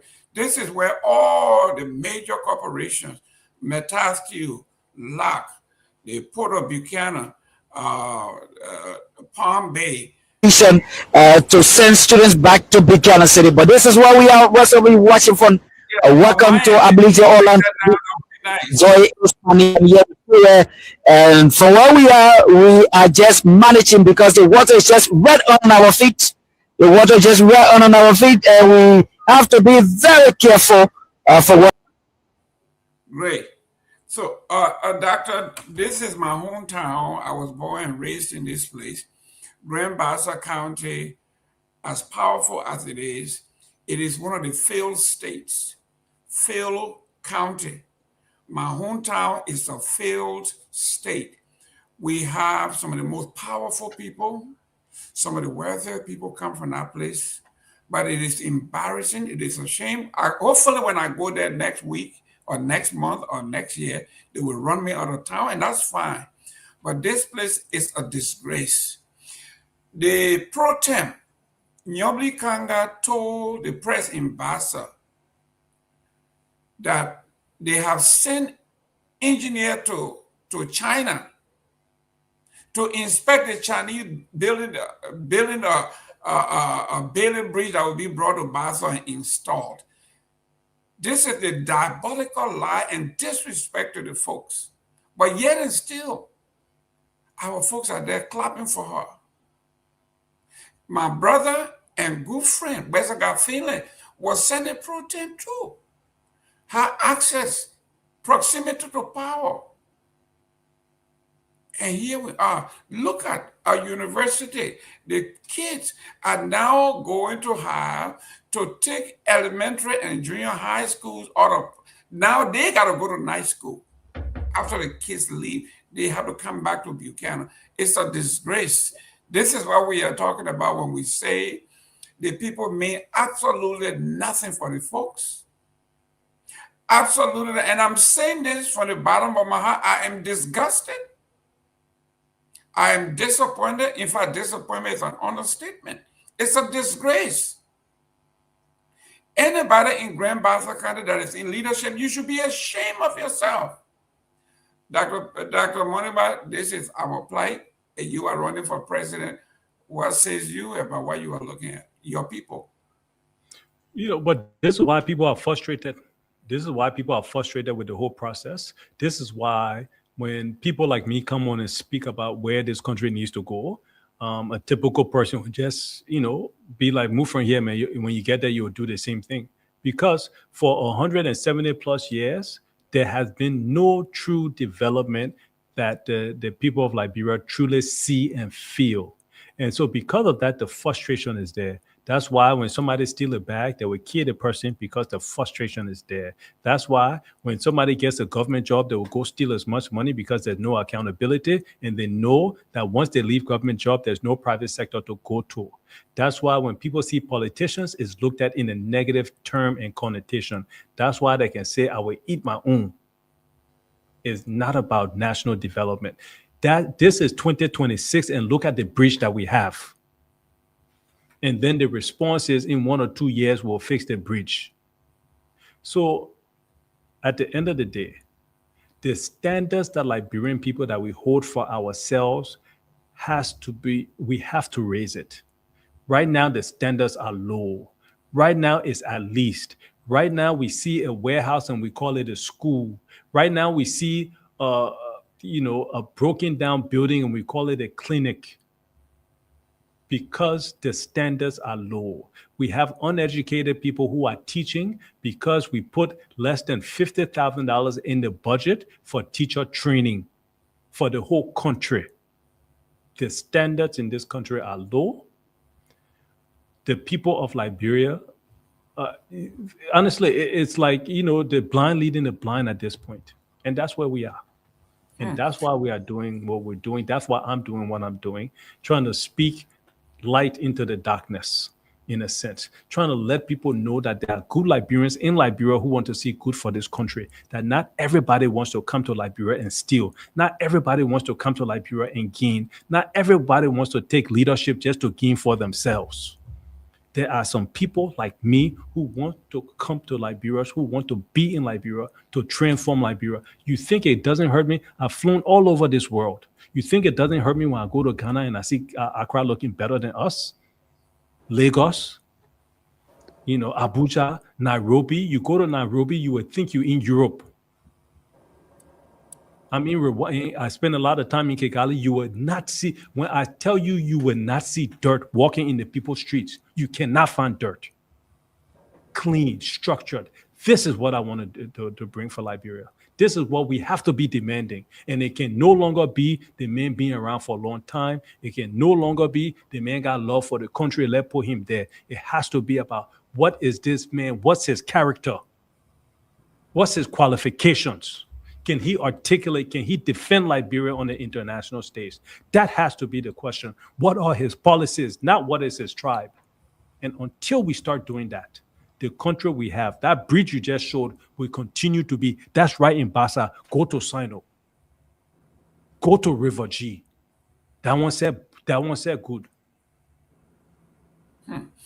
Tomalin, George, the doctor got to go. We all got to go and watch the game.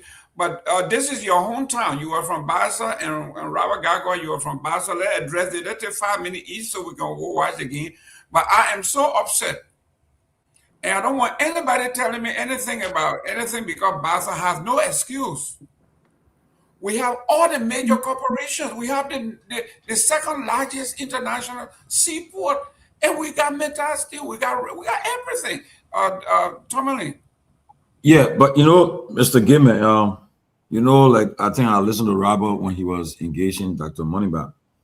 Now, I always say this: our country, if we had a serious country, you would think that that they will be the leading candidates that will be thinking about, let's see who let's watch a debate. The first thing in the country, they refuse to even have a debate in the country. Right. The first thing.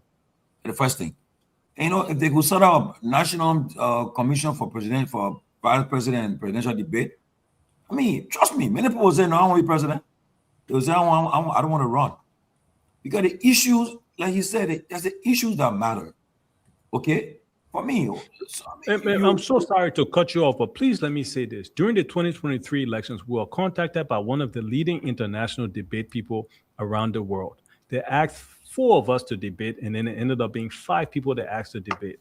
President Weah, President Boyka, myself, Cummings, and Gongloe. They asked the 5 of us. That's the only people they're going to have a debate on. So they wanted to kind of elevate the debate to just the 5 of us. And of course, 2 of the 5 said no. And that's how the whole thing chakla. So yes, we have to be willing to stand in front of Liberian people and say, this is what I want to do. So just going to your point, I just wanted to add that there. Yeah, and it's true though. The reality is that if like I'll listen to you. In fact, not even listen to you, but I remember during the 2023 elections, you visited almost the entire country. You made a lot of trips around the country, having town events. And like you said, if you had the resources, you won't wait for 2029 to do these town hall events. Because look, I believe if you say I will make every year, I make it a duty to make a nationwide tour, to go to the country, to go to these 17 electoral districts and meet the people, engage the people in a town hall event. They ask you any question, and you break it, you break down governance to them. How the government can help them, how they can take them out of poverty. People will say, we'll get to listen, but again, it costs a lot to do it. But I want to think about. I would encourage you if you engage in some of these around the country town hall events where people can ask you questions, you break down governance and their power that they have to change their own state, their own situation. It will be good, but it's a sad thing. Look, Tomalin, real quick. Ask your question. I know all your friends are in power in Grand Bassa, so you try to dodge the Grand Bassa. No. Okay, on the issue of Bassa, on the issue of Bassa. Look, it's sad, and Mr. Gayman, I was in Bassa in November last year. It's sad. It's sad that you have just across the loop, you have Mattel still there, and Bassa was in darkness. I just saw recently they said, oh, they're carrying lights to Bassa now. Okay, because the race is getting competitive. I see the lady from the Commerce Minister running, the guy from LRA Montgomery running. So it will be a competitive race. So people now start to, but on a serious note, Grand Bassa have had 3 pro tem. I think, or 4, I think, if you look at history, 4 pro tem for our country have come from Grand Bassa. And today the country lies in darkness and in abject poverty. It's sad.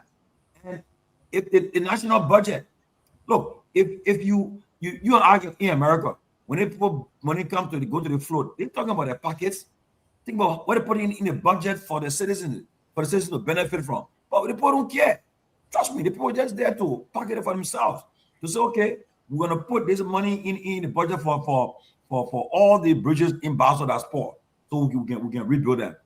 But they won't do it that way. So, Mr. Gayman, it's sad. I saw that video today. That Dixon sent it to me today. I saw it. It's sad.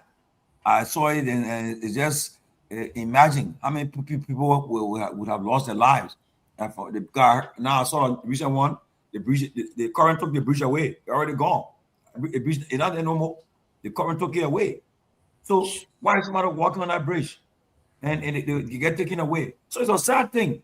And as I end, Mr. Gayman, the sad part is that our country, we still have not touched the grip that we are far behind. Liberia, like the Moneyback said, Liberia is behind the country that are behind. And it's true. I believe that. We are behind the country that are behind us. That the country that are behind our Liberia is what we are. And because of that, elections held tomorrow, you'll get a serious result you've been getting for the last 20 years, which is sad. It's very sad. And people they didn't get it. The rapper was saying he would not make the sacrifice Moneyback is making because he's not going to leave to go Liberia to go sit down and say he get him a pay cut because he's sacrificing the country. I salute that Moneyback. He's a patriot, he's a nationalist. So with all the education he had, yet still he said, look, I will make money, but instead I focus on Liberia. We need voices like that. He need to be supported.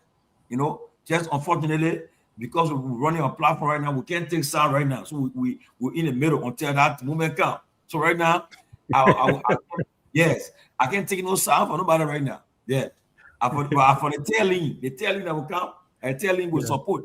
You know, but on a scale that I hear you guys. You who running for president and who are making the sacrifice, taking the time.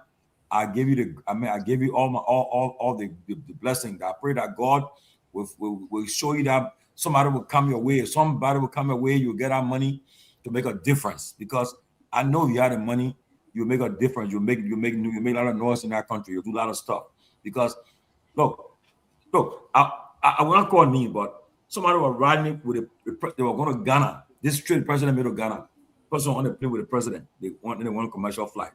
President said, Tomalin, from what I saw, if the president is still running, then Liberia got problem. Because you can talk that and the security in there, the person want to go use the bathroom, they said they would have on the plane treating him. They said Tomalin, it's sad. Which the president said, no, I'm retiring now. I'm retiring, I can't run again. But they are pushing to run because they're the only hope they got. It's a sad thing. You know, people say, look, they're leaving the young people, let them fight for it. The playing field level. But it's sad. That's why we end up with 2029 again. We won't have much. We'll become a binary choice again. Who's the side for the country? But the Moneyback, thank you so much. And I pray that God will give you that money you need to make a difference in the country. And I encourage you to make a lot of town halls, go through the country, and especially the people. your vision for the country, and what you want to do. Because most people need to be educated about the power that they won't have to change their own situation. Thank you so much. Jerome, if we have time. Let Robert Garguah go. Yeah, let me go real quick. Let Dr. Robert go quick so we I have a caller, Jerome. Can the caller hold on for a second? let Joseph Boyka hold on real quick. Let him hold on. Let Joseph Boyka hold on. So Jerome, you know, I said one time that Senator Yumi Kanga Lawrence was one of the most useless leaders from Grand Bassa. Wow. And I got calls. I got calls. Some of my mentors and folks said, Robert, you gotta slow down. And I was trying to figure out what did I say wrong. And they said, well, you need to be more diplomatic in how you say that. And we didn't agree on how diplomatic I should be, because the question was I being truthful or was I not being truthful? And when you look up the word useless, I think it's clear. When a leader becomes useless, that leader becomes no good to the people he or she represents. And I think it's time that we stop being diplomatic on all of the issues and be blunt. I'm from Grand Bassa. Mr. Nagbe, when I graduated college first in 2009, 2010, I went back home for the first time in a very long time. And I was so passionate about giving back to my country. And when I got there, I went there ready to sponsor over 100 kids. And I remember my first visit was we went up the hill over there where those folks crushed rock. And when I came back, some folks were saying, where you from? And I said, well, I'm from Grand Bassa. They said, well, if you're going to be aggressive in this scholarship thing and all of the plans that you have to build libraries and things like that, why don't you focus in Grand Bassa? I said, why not? I said, why? I said, why so? They said, because in this country, these things are not done from a patriotic perspective. They're done from a political perspective. And I didn't understand. And I said, well, the children in Grand Bassa that need help are Liberians. And the children that I'm helping, regardless of where they come from, they also need help and they're Liberians. So my focus is not about where I'm from. My focus is not helping people from Grand Bassa. My focus is helping Liberians. And for 10, 11 years, we sent over 500,000 Liberians. No, not five. We sent over 5,000, not 500. 5,000 Liberians to school. Some of them today, they are in Europe. Some are in the US. And we were able to do libraries, reading rooms at schools. When you have leaders that are close to power, Mr. Jerome, you mentioned that can just pick up the phone and just get anything done. We must ask ourselves, why have they not done that? Why? Look at Grand Bassa High School. How old is Grand Bassa High School? Since 1905. That school was established and renamed Grand Bassa High 1944. I hope my history is right. Mm-hmm. That school is one of the government's oldest. Over 100 years. It went through the war. You mean to tell me these people are so serious and they have the people's interests at heart, and not a single one of them have thought about the idea of building a new high school in Grand Bassa, one that is much more equipped? And you want me to be diplomatic when I describe the uselessness when it comes to the lack of leadership, the lack of patriotism, the greed? Something is terribly wrong with us. And then you have the nerve to want to hold people that are not in government, people that you didn't represent, people that are sacrificing their own family resources. You want to hold them at a higher standards than those that have been there for 15, 20 years and have done nothing for you, and you continue to elect them? Something is fundamentally wrong with that thought process. So I will say this and I will close. I will not be diplomatic about Grand Bassa or anything Liberia. Uselessness is uselessness. Because Yomi Kanga Lawrence is where she is right now. Former Senator Finley, they are where they are right now because of Grand Bassa. Grand Bassa has given back to them. What have they given back to Grand Bassa? I'm not talking about taking light and all these nonsense that they take over the place that's not sustainable. What have they given back to Grand Bassa? So our people must think. Look, I'm sick and tired of this conversation. This conversation is not about my family. I don't care what happened. My family will be good. Whether I live in Liberia or not, my family, my kids will go to good schools. We will eat 3 times a day. It's not about Robert. It's not about Dr. Modiba. It's not about Tomalin. It's not about Mr. Nagbe. It's about you and your children. So when you see the bridge, Mr. Jerome, I think the people of Grand Bassa must think. They must think for themselves. And they have multiple opportunities to make sensible decisions solely based on the issues. And the question is very easy.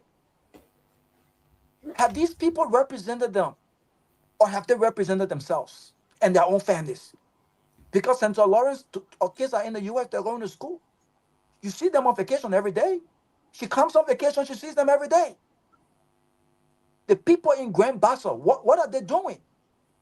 So don't call my phone when I tell you that Senator Lawrence is one of the most useless senators or leaders from Grand Bassa County. Don't call my phone with that nonsense. I don't give a damn. But you see the results. So I'm not surprised, Jerome. I'm not surprised. But the people of Grand Bassa are great people. We are intelligent people. We are remarkable people. Unfortunately, we have not elected the right leaders to represent our interests and the people of Grand Bassa. And this is the result, what you see. Thank you. Thank you. Is Joseph Boyka still on the phone? Go ahead, Roland.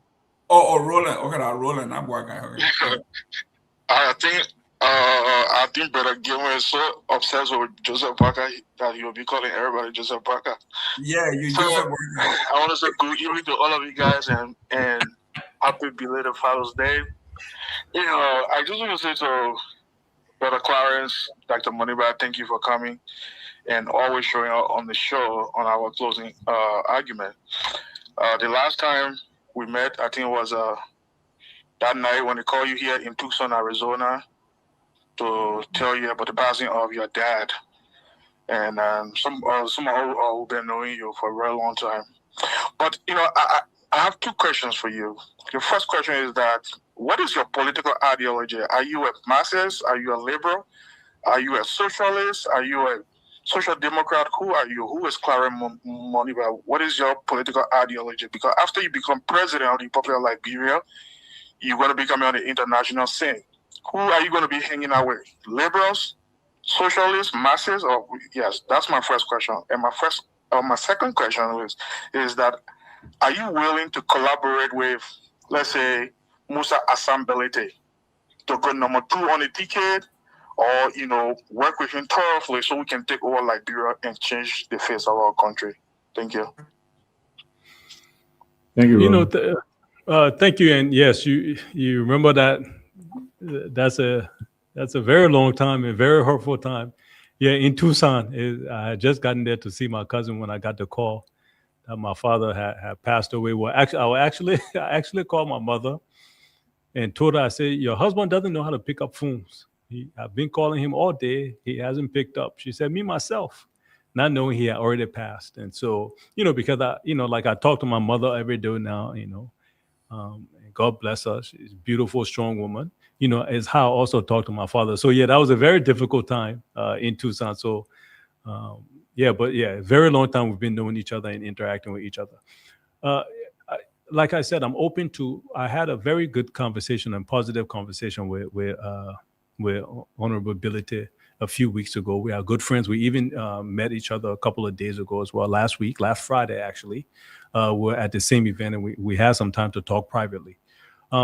Like I said, I'm willing to. I think what has to happen, right? And Tomalin George talked about the third lane, but I'm willing and I'm fighting to get a lot of like-minded people together, right? And not necessarily just one or two people. I think all of us have to come together. All of us have to put our ego aside, whether that president, vice president, or supporter. But we have to be able to create, a coalition that talks about ideology. So this goes now to your first question about ideology.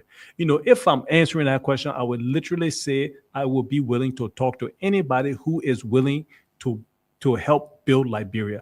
What we have to be doing as president of Liberia, I promise everybody on this panel and everybody listening, my job would not be to look for $20-40 million. No, that's too small for my country. We have to start to have engagements with the World Bank where we say, how can we get $6-7 billion of infusion into the country? And the thing, and a lot of people on this panel know, they look at you and they respect you how you carry yourself. I cannot be president of Liberia and go and beg for $20 million. Impossible. Because I know for a fact that $20 million cannot do anything for the people of Liberia if we want true development. So when you talk about different ideology, I always say, right, I truly believe that only a private sector, a capitalistic economy can really help build Liberia. But the problem in Liberia is that we claim we are capitalistic, but we operate as socialist, almost as communist. There's nothing in Liberia, if government doesn't support you, that will succeed. If you open car rental company, if government don't come rent your cars, you'll go out of business. If you open restaurant, if government people don't come to eat from that restaurant, you will almost go out of business. There's nothing. Try to sell cars. If you don't get government contract, you will go out of business. Hotels. If you don't got a friend who works at one of these ministries, when they have people coming into the country, they send them for conference and training sessions, you will go out of business. So basically, we are living in a country where everything is dependent on government, and that's a communist country in a sense. But that will not develop Liberia. We need a capitalistic country. But in order to do that, when we talk about $1.2 billion budget, 70% of it has to go to the people in building the private sector of this country. We have to build the private sector so that the only job in Liberia is not government job. Right now, the only good job in Liberia, outside of maybe 1%, right? Working for those international companies, that government job. The richest people in Liberia, government officials. So if you look at a business person and they're rich, they're Lebanese, they're Indian. So how can you build? Say that again. Yeah, real quick. Your political leaning. What is your ideology? That's what most people. No. So honestly, my response to that is honestly, Liberia is too small to start talking about ideology, in a sense of right. Even if I say I'm saying I'm capitalistic or I'm a capitalist or I'm a socialist, or Liberia is so behind that what we have to start doing when we're talking about policies, right? When we start talking about ideology is what I'm saying. We need a private sector. The government is the one that's running everything in this country, and Liberia will never develop when everything is centered around government. I lived in America from 1991 to 2011. I came back to Liberia in 2011. I don't for one day know who my representative was. I didn't even know who the governor of my state was, simply because everything worked. Everything worked in the country, so I didn't have to go look for government official to help me, to give me scholarship, because I went through all my degrees and all my things with scholarships. So my whole point is, am I a capitalist, right? Yes, right? Do I want to see a private sector in Liberia? Absolutely. In order to do that, we need to make sure that 70% of Liberia's budget go directly to the people and not to government, that we have access and liquidity in the different bank accounts so that the people of Liberia can go to the bank, so that we can build a private sector, so we can be truly capitalist. and not communists and not socialists. And so that's what I'm fighting for. How do we get power to the people of Liberia? And that's by putting the money in their hands and out of the hands of government, taking the power out of government and putting it in the people's hands. And so that's my ideology, and that's what I believe in. Thank you very much, Doc. The Senegal and Norway, 26 minutes into the game, no score. But we got to let you go. Your parting comment. I really appreciate this opportunity to always be able to come on here and discuss. And I think we've been, kind of talking at least every month, and I really appreciate this platform. At least every month to be able to come here and engage the people of Liberia. Let's talk about current issues. Let's talk about trending issues. My job is to let people know that there are sensible people in this country who are not going to be tribal, who are not going to be political, who are not going to be there to benefit for themselves. I want the Liberian people to start to redefine who they want to be leaders in this country. We have to change the mindset. We have to change the status quo. And together, I truly believe Liberia can be one of the greatest countries in Africa. We are this close, but it's just the leadership we have to figure out. It's how we love our country that what we have to commit to, and not love our culture, not love our county more than country, not love our tribe more than country. And so again, thank you so much for the opportunity. I look forward to coming on in a couple of weeks again. I look forward to engaging, and I love this platform because it's not focused too much on, and I was talking to a few of your colleagues the last time, what this conversation differs is that we on here, your talk policies, right? Your talk ideology, your talk how we can move this country. And that's what we have to continue to push our talk shows to become, right? Where we're talking about these issues, because that's the only way, hopefully, Liberian people will begin to open their eyes. So again, thank you so much for the opportunity. Excellent job of what you're doing, serving the Liberian people. Everybody's serving Liberia in one way or another, and you're doing your part. So thank you so much for the opportunity. And I look forward to coming on here once again. Thank you very much. I know it's late out there. Thank you very much. We'll Thank you very much. See you in July. No problem. God bless everybody. Thank you so much. Thank you very much, guys. Okay. Johnny, it's late out there. Your parting comment?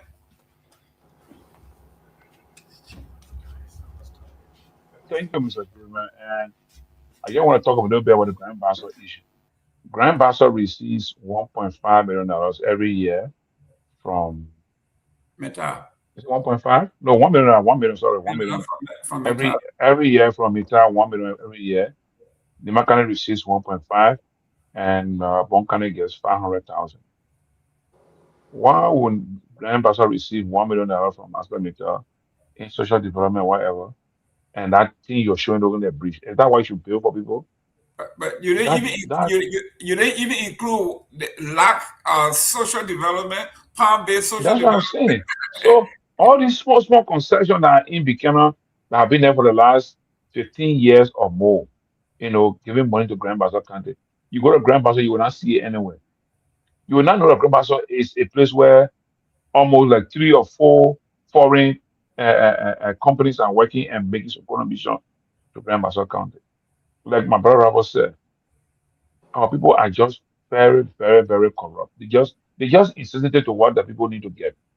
And that's why I'm surprised that people themselves, and so that, when I'm thinking and experience for the way I work in the country and the experience of God, our people mindset is they don't know, even the people have not got to understand what government is about.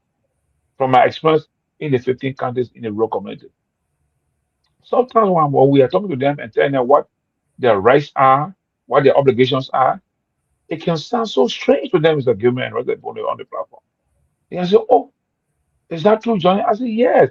You are not there to receive instruction from the president or the vice president or the senator or the superintendent. You have a part to play. You have a part to play to ask them to deliver. Why are you here and you're still using a traditional midwife to give birth? Why don't you argue that people in your neighborhood where you have about 20,000 in play, they should pay a maternity center here to respond to the women issues here? People don't know. So I mean, Mr. Gayman, I think we need to just read things and see how we can raise necessary resources and money and make sure we help to do this massive education that will bring about a revolution in this country. I know for a fact that many people in this country don't know what government is about. What is we doing for them? So how will you go and build what you call bridge? I think you could have bridge there, that bridge there for Grand Bazaar County that has all the benefit. Look at Buchanan City, poorly layout, nothing. Just drive from Monrovia straight through to the loop. Then you go in the central town, you see Buchanan Street, Thomas Street, the other street, there, and the sea is almost taking the entire place away. So I think the poor Grand Bazaar, like every other county, we need to come together to ensure that the people that we elect as our senator, or we elect as representative, or we elect as president and vice president, we must hold them to the fire, hold their feet to the fire, and make them to account to us, and then deliver. And then deliver. Since Manassarita, that road was built from Monrovia to Buchanan. That's it. That's a greater development Basso has. We get a Basso County paved road. Meanwhile, millions are going in and out. Okay. Oh, why don't we have? Why is it that we have all the people in the country that are millionaire are put in government, representative or senator or president or vice president? Yeah. So I mean, let me say thank you, Mr. Gilman, and everybody else for being on the show. I appreciate the closing argument, and thank you for allowing my brother and leader, Dr. Mohammed, to come on the show today. Peabody, my brother Robert Garguah, thank you for the commendation for me. I really appreciate the way we had a conversation. It was frank, it was clear, and I hope that people will learn from what we discussed today. And good night to everyone. Let me go and see my game. I mean, my next issue now tomorrow morning, I have to get out and get place clean up because the mob action was just, I mean, it was just difficult to see happening around here. But anyway, that young man is dead. You can imagine that the man get back from the lady from around the Dopoh market, around the Peabody nation, and almost 100 men ran behind the guy to beat him and kill him behind him, throw stones on his head, Rambo. But the people who steal money from them give them no breach, nothing. They will never harass them. You know, in fact, today I saw a movie from Kenya. I mean, a news clip where the citizens of the community ran behind the MP member almost to kill him. He had to escape because of poor governance, poor administration, poor representation.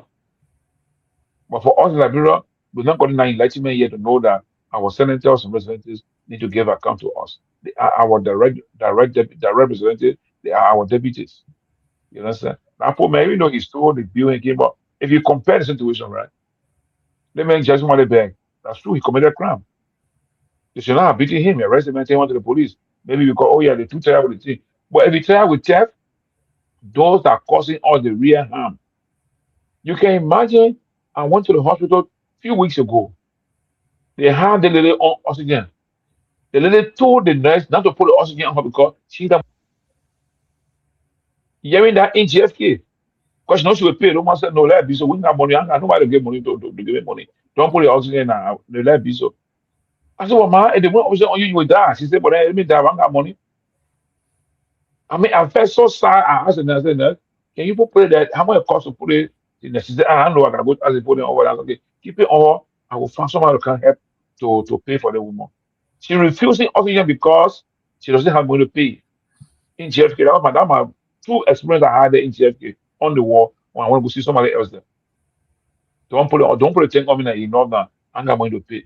You hearing that, Mr. Gilman, Robert, everybody else? It's not what's really happening yet. The patient is refusing to because they're not able to pay for the use of the equipment or the services. So thank you. We pray that God will bless us to have a leadership in this country one of these days that will address this issue and will be proud Liberians. We'll be happy to show ourselves anywhere in the world what we have in this country. So thank you. Thank you very much. There's a Nagbe, first in, first out. Y'all take so we'll go watch the game. Yeah, thank you very much. Great show tonight. Thanks to Dr. Moneyba. I have a lot of respect for, Dr. Moneyba, young, very sharp. I think he understands the issues, and I appreciate the fact that every now and then, he takes time to come on and throw more light on the issues. I also appreciate the fact that, and I'm encouraged by his flexibility in collaborating for the purpose, of helping the country. I think that was a very good position he's adopted. We're all going to fight this together. Excuse me, why are you talking about commies like that? Why talk about what? Commies. Commies say you can't be vice president. Anybody who the president. Let me tell you, look, Alex Coleman never said that. Commies did not say that. That is at the CDC people put that in. Theology gets it coming from me, so I know. I appreciate him, and I hope we work together in the future. I was just reading a statement here by Sam Jackson. It's been 102 days since his wife departed this world, and he's lamenting the fact that there is this silence from the government of Liberia and apparent reluctance to release the autopsy and toxicology reports that they need to take the body to South Africa and give this woman a decent burial. I don't understand, why the government of Liberia, what kind of investigation it is that is still going on. But Sam is appealing to everybody, all of us, to add our voices, and I'd like to join him tonight. I think the government of Liberia should, 102 days, I think the report should be, whatever it is they're investigating, I think it should be concluded by now. So I hope the government of Liberia will please, give these people closure. I think it says the wife's mother, Mrs. Jackson's mother is elderly and frail now. And I think this is really taking a toll on her. So I hope the government will, do the needful and bring this case to a close. They do not have any means. The backup in court cases that it can't even solve. Right. So it's just going to take forever. They back up. Sometimes they rush to investigation. They don't have all the evidence, and finding new evidence makes it very challenging for them. And that's what we're seeing. Even look how long they've been running Speaker Kofi around on that case. They just jump, and now they caught up. They don't have no means of really moving forward. Sorry for interrupting. To your point, in the initial stages of this, almost all these cases, they box themselves in. They come with Coca-Cola speed. They go to the Capitol building. They pronounce culprits in the fire incident, and then they cannot prove it. Sam Jackson case here, they were putting out all kinds of information. And so they build up, to climax now, and then they cannot produce and back up their argument. But thank you very much. Go Senegal. Hope tonight they deliver. Is Senegal playing tonight? They are, right now. It's 30. I can't find it. What channel is it on? No, it's on FS1. FS1 showing. Yeah, France. What about FS1? Listen, they were supposed to be on, but France and Iraq, because of thunder, they delayed the game and they just came back on to finish. Oh, really? So the game are on now. They're getting on. They're in the I thought I replay. No, the game is on now. No, both of the games are going on, but let me welcome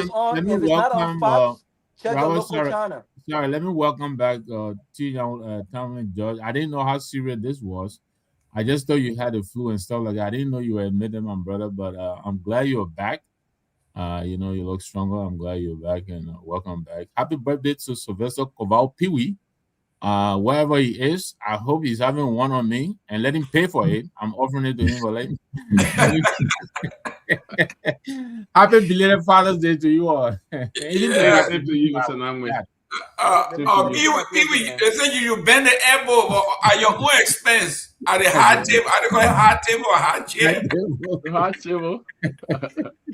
Happy birthday, Pewee. We send you happy birthday greetings and Father at our site in the chat room. We say happy birthday to you. Even though you don't know when you were born, but we take whatever you give us. It's all right. You're from Lofa, we don't know. You're still looking for the long form birth certificate. Yeah. Let's go to Robert Garguah. Robert Garguah, your party coming. No, great show overall. Great show. I mean, every time you listen to the Dot, he's very refreshing. And I purposely threw that question about his openness to collaborate. And possibly running for VP if that opportunity present itself. So I'm glad that he's very receptive to it. So let's see what happens. Great show. Listen, the situation in Bassa is becoming very frustrating, uh, and the people have got to act. Mr. Jerome, that is embarrassing, and I'm sure if the party, the brain behind Bassa politics for many years, the man who played an integral role in the political elevation of Senator Lawrence. I'm sure if he was alive today, he will agree that And listen, even him had his own shortcomings when it came to what he could have done in Grand Bassa.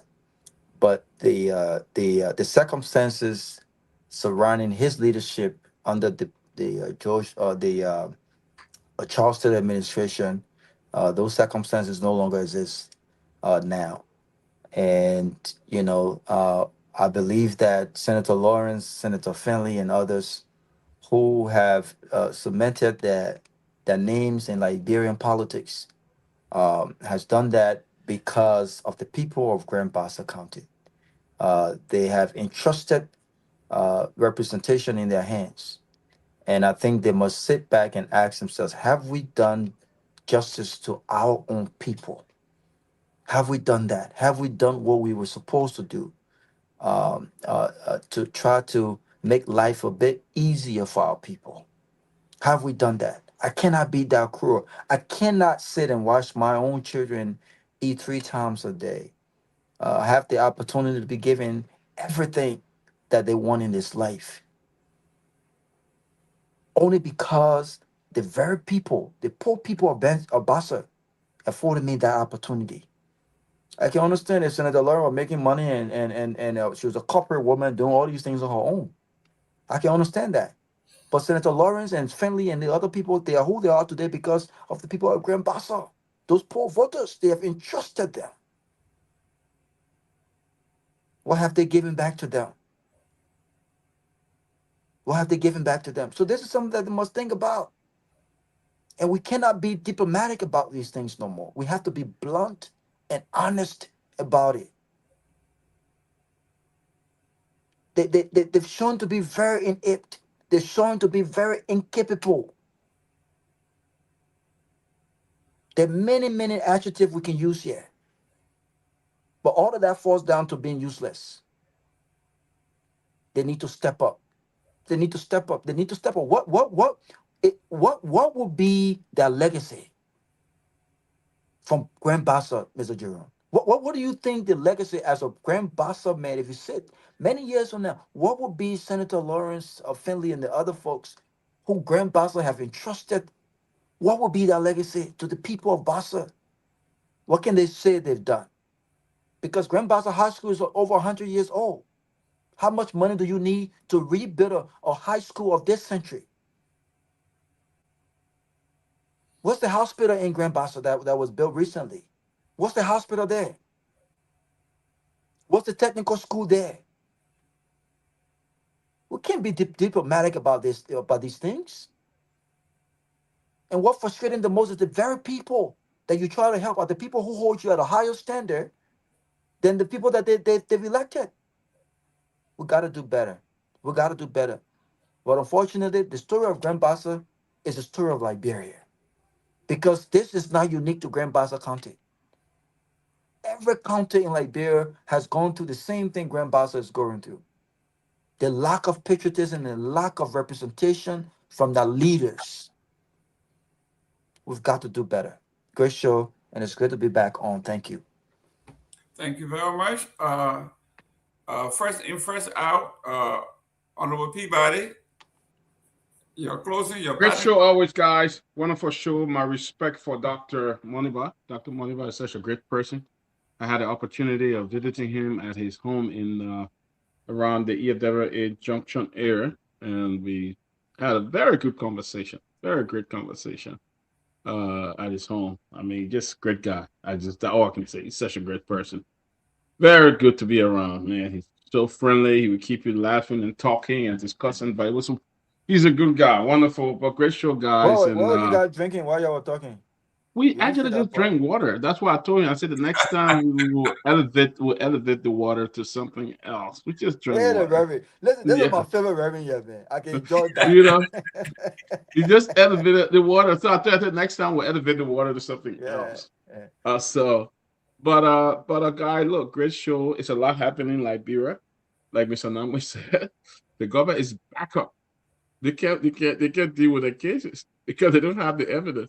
So if they're not careful, almost all the cases will go against them. You see some of the case went against them, and now the city they're going back to bring jury, temporary, and all kinds of stuff. So they got the poor man who acquitted. The poor man again got to go find money to be paying lawyer because they said jury, all the kind of nonsense. You see, so the legal system in Liberia is terrible. It's very terrible. You see Prophet Key lingering in jail today because he caught somebody mine. So he's in jail for 6 months. And he been banned from cussing in his entire life. He comes back, he cuts again, the probably was staying there for another year. You saw Yeke, he got frustrated. It's over for him. He's gone. So now you got new people coming on, Michael and Paul King, who during the shipping business now, they are the latest people now to fall in the hiccup. Because I just reading now, Baka suspending him from the board, but they can't tell us who really had that drug, and stuff like that. They're holding names, man. The people they call it they're right holding now, names. they're not the people there. They're messing the guys up. The guys, they're not the people. I mean, I feel so sad. I spoke to somebody who worked at Robert Few. They're messing with the King brother. They're messing with them. Somebody who got caught, they mess with them because. The King brother have to tell us. All they gotta do is tell us who gave them the drugs to be kept to their homes because the drugs were in their homes. They didn't take no drug from the home. They didn't find nothing. They searched the home. But the information we got was they kept the drugs and they instructed their people to take the drugs and transfer it to. Man, that the government side of the story, because somebody who at Ralph Field today we spoke with, he said, Chief, I can't. Yeah, please don't embarrass me. He said, but let them tell you where they found in the people's home. They searched the office and found the home and searched the home. So let them tell you where they found there. Somebody. He said, if they ever tell you where they found, then prove me to be a liar. They didn't find anything. Otherwise, they would have displayed it on video. They would have displayed it on picture. They would have had a press conference. This is what we uncover in this guy's home. They didn't see it. The main people are there. The main people are in the government. But you'll be surprised. Somebody very big. Oh, yeah, I heard names. Yeah. I just can't say nothing right now, but I heard so names. Right now, the small ball suffer the big dad. But great show always, guys. Good to see everybody. And this Wednesday, the president of Liberian Association in Canada, Mr. Joseph Zanga Bright, will come on our show. He'll be our guest to talk about the progress and what they're doing in Canada. So they'll be coming on this Wednesday. Just for heads up to let you guys know. We'll be coming on this. Okay. We'll be waiting for him. Thank you very much. Tomalin George, welcome back, and we are glad to see you, man. Hopefully the girls are doing well. Take us home. Yes, thank you, man. Thank you. In fact, one of my other daughters having her high school graduation cookout this week, Saturday. Okay. And everybody's invited. I'll put information in the chat room for those who are around to attend. But yeah, yesterday I was in Rhode Island over the weekend, and then my girls and myself, and then we went to New York. Had a great Father's Day with them. Yeah, but I hope everybody had a nice Father's Day. But Peabody just said the president just suspended the guy from the boat from the car. But look, they need. And then the Justice Minister comes to America under the cover of darkness. I thought we announced it. Why they didn't announce that you're coming to America? But it came because of the drug case. And just that people that are traveling with them contacted us and told us that the men they are here already. The U.S. government sent for them, but we hope that something comes out of this drug issue. People say they will just talk about it and then it die down, but the names we are hearing, if they do not call these names, people will expose them. It will start having leakages, and people will leak and names of people that they don't want to see here, but it will call their names will come up. It will be embarrassing to this government, and pray that they do the best thing.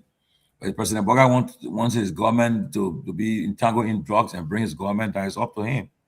But by right, by now, we should be calling for the heads of the security institutions to roll, especially those who leading top security positions. Why is it National Security Advisor? Why he's not speaking? What happened with the Minister of Justice? I don't want to speak when the colleague posted stuff, and then he's in the States quietly. He should announce to the country that he's coming to America to talk about the same drug issue. They're keeping it tight-lipped. It will be exposed. This drugs is destroying our people. And like Pewee was saying, are they not because something happened with the scanner? The drug was on the way to London. It would have left Liberia. That's have been happening over the months and years. But as God will have it, they have been exposed. So this time around, we pray that those involved will be brought to justice. Let them come face to face to justice. We can't let this go and happen. Almost $20 million worth of drugs were about to leave this country, and people think it's a joke. People should be resigning, calling for resignation. Liberian people, you want to protest. This is what you should be protesting for. You have a legitimate reason to protest. Protest and demand that the government come clean. You should demand them. You shouldn't wait. You shouldn't just protest because these are legitimate concerns to protest about. But great show, and like we said, let's see what happens. But we pray and hope. In fact, I think one of the former director of the drug enforcement, one of them should be coming on the show this week. Hopefully, when we arrange it tomorrow, we'll know. We'll come on the show to talk about the same issue. Hopefully, we'll conclude the discussion and arrangement. But let me say happy birthday to the new progressive leader, Sylvester Pewee, as he celebrates his birthday today. Also, today is the birthday of the political leader of the All-Liberian Party, Dr. Wilfred Bernard Uri. I spoke to him in the morning. He was shocked when I called him. I said, wish him happy birthday. Today is Dr. Uri's birthday. Okay. Wishing the best of health and all is well with him. And I pray that he celebrates his birthday in grand style. But all those who celebrating their birthdays today, will say happy birthday to them. And let's think about Liberia, because Liberia is in a serious situation. I keep saying it, but the fact that UP is pushing this president to run for a second term with all the challenges he has, I think the country is in a serious problem. You all saw Joe Biden. You saw him. At his age, he had the best medical attention in this country, but yet and still, Biden couldn't carry us to the finish line. You see our president just turned 80. You already see the guy is strong. Strong. The guy is erratic. The people having negotiation. The vice president, they tell the post it. They tell them, I will bomb the vice. They will know how to get back to Iran. They will be dropping bomb on their people. We're dropping bomb on their head. We just bomb them. They will have no country to go to. Embarrassing his own negotiator. The last one I saw was in France. He was talking at a press conference. Margot Rubio couldn't even laugh. Margot Rubio was embarrassed. He was just to be there. And the man talking out of blah talk. And we were just serious. Only the other clown, the finance minister, the treasury, or the commerce secretary were just laughing at clown. I mean, what the guy trying to do? Putting this guy for housing. He said, my man, go there. He said, you'll stop the nomination. You'll wait. Let the man go cost and fire damage first. I mean, American intelligence? Man, look, it's a joke. Man, it's a joke. But we just pray that the Fofana can come quick so things can happen and let this country get back on some track. You're winning nothing. So don't. I mean, like I said, we want the best candidate to win, but this time around, people will be forced to support the Democrat because of what's happening. Can't hold it. Yeah, because We need somebody to hold the government accountable. You'll be lucky you'll win the House. Forget about the Senate. You ain't gonna win the Senate. Okay.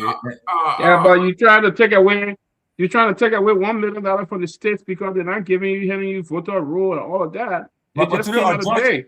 $1 million from each state because if they don't. Just came out a new one today. He got a new one. Put a stop to it. The judge said no. Listen, man, listen. He just came out a new one today. Listen, your liberals, Victor, you done? Yeah, I'm done. Okay, listen, guys. I know you're going to talk about the spat between your boy and the Italian prime minister. Look at that. The guy is petty. No, the girl is petty. She's back in the tick picture. They mustn't stop lying. I mean, come on. Yeah, she said it. She's a liar. She wanted to take a picture of me. Yeah, she wanted to take a picture with the king. And the guy said, no, I don't want to take a picture with you. We don't want no king. But listen, you guys, all the Democrats, all the socialists, all the social democrats, you're losing all over the place. Your boss Tamer in England, he quit today. They told him to get out. I think it's serious. And other people. The the government is on the wrong path. The liberal government in Cuba, I mean, in Colombia, he got defeated. In I know Chile, you're going to talk about that. Yeah, the Democrat. You have one little bright spot around. You talk about Hungary? Your boy Victor? A long time ago. Yeah, Chile, you lost. I mean, you lost 10 today. This week, you lost 10 elections. Listen, Trump is coming back. In November, you may win the House, but you cannot win the Senate. So we're still getting. It's going to be a blue wave. Eh? Blue wave. Yeah. I know. Blue wave. I will carry you back to the sea. Imagine Texas, and Georgia in play. Who told you that? Come on now. Come on. Okay. Now you listen to Mandini. We're hitting Mandini. The one in New York. Zoran Kwame Mandini. Look at that kind of thing. Zoran Kwame Mandini. We need to deport him. We're going to check his passport, send him back to Uganda. You need to go back to Uganda. Let you visit where many Yuri Museveni, and put him and where the other guy need. Bobby Wine. What? Bobby Wine. The president said, he said, why Bobby Wine wasting his time? Either the people don't want him, the people want me. But if they, why you don't want Bobby Wine, the people don't want him, let you go camp. He said, no, they don't want him.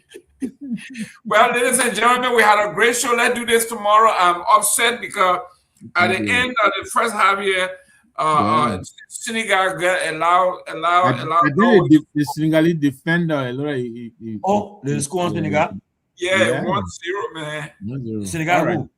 Senegal and Norway.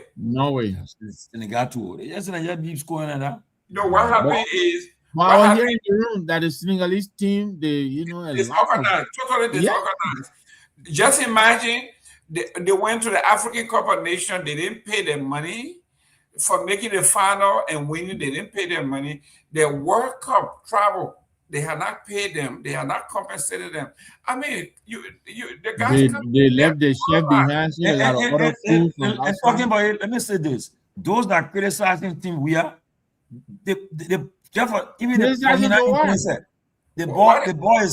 boy is getting over 300K. Jeff be on the team. But what are they talking? Oh, you see, go on social media. All kind of crap on the ball. The boy is Jeff the ball sitting on the bench, getting 300K plus. Listen, that's envy, if man. They advance, they get more than that. Let's be talking. That's envy. Listen, the World Cup got a long way to go. Yeah. Okay.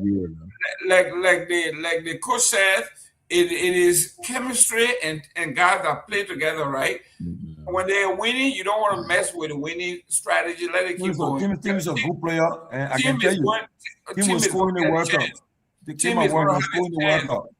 Tim is going to have his chance and he's going to take advantage. He was deliver. He was scoring the World Cup. Of course, the guy is good, very good. Now, very good. The coach that is now coaching the team here, the coach played when Joe Weah was playing, so he know what Joe Weah did to him. Who the coach from America? Yeah. Oh, really? He played Weah? Yeah, during Weah time, he was playing when Joe Weah was dominating Europe, so he knows. So I don't have any proof, but that's all involved, you know, because the young man, he's very good. I know the position he plays is competitive because they got somebody, but he's a striker. When they put him in the last game, he almost scored. You saw what he did. So he got him a striker. Team moment will come and he will score. The kid is, there's no doubt about anybody who want to envy this kid. You're wasting your time. The boy is rich. That's his gift. His pop play. Yeah, that's God's blessing. You can't get jealous over God's blessing. It's in his genes. There's nothing you can do about it. Listen, if God blesses you, there's nothing you can do. We care the politics all elevate to that. Babies. How you transfer the hate to the man's children or baby? How? That's terrible. God, let's do this tomorrow. Good night, guys. Thank you. Yvonne, thank you very much for tuning in. Bye.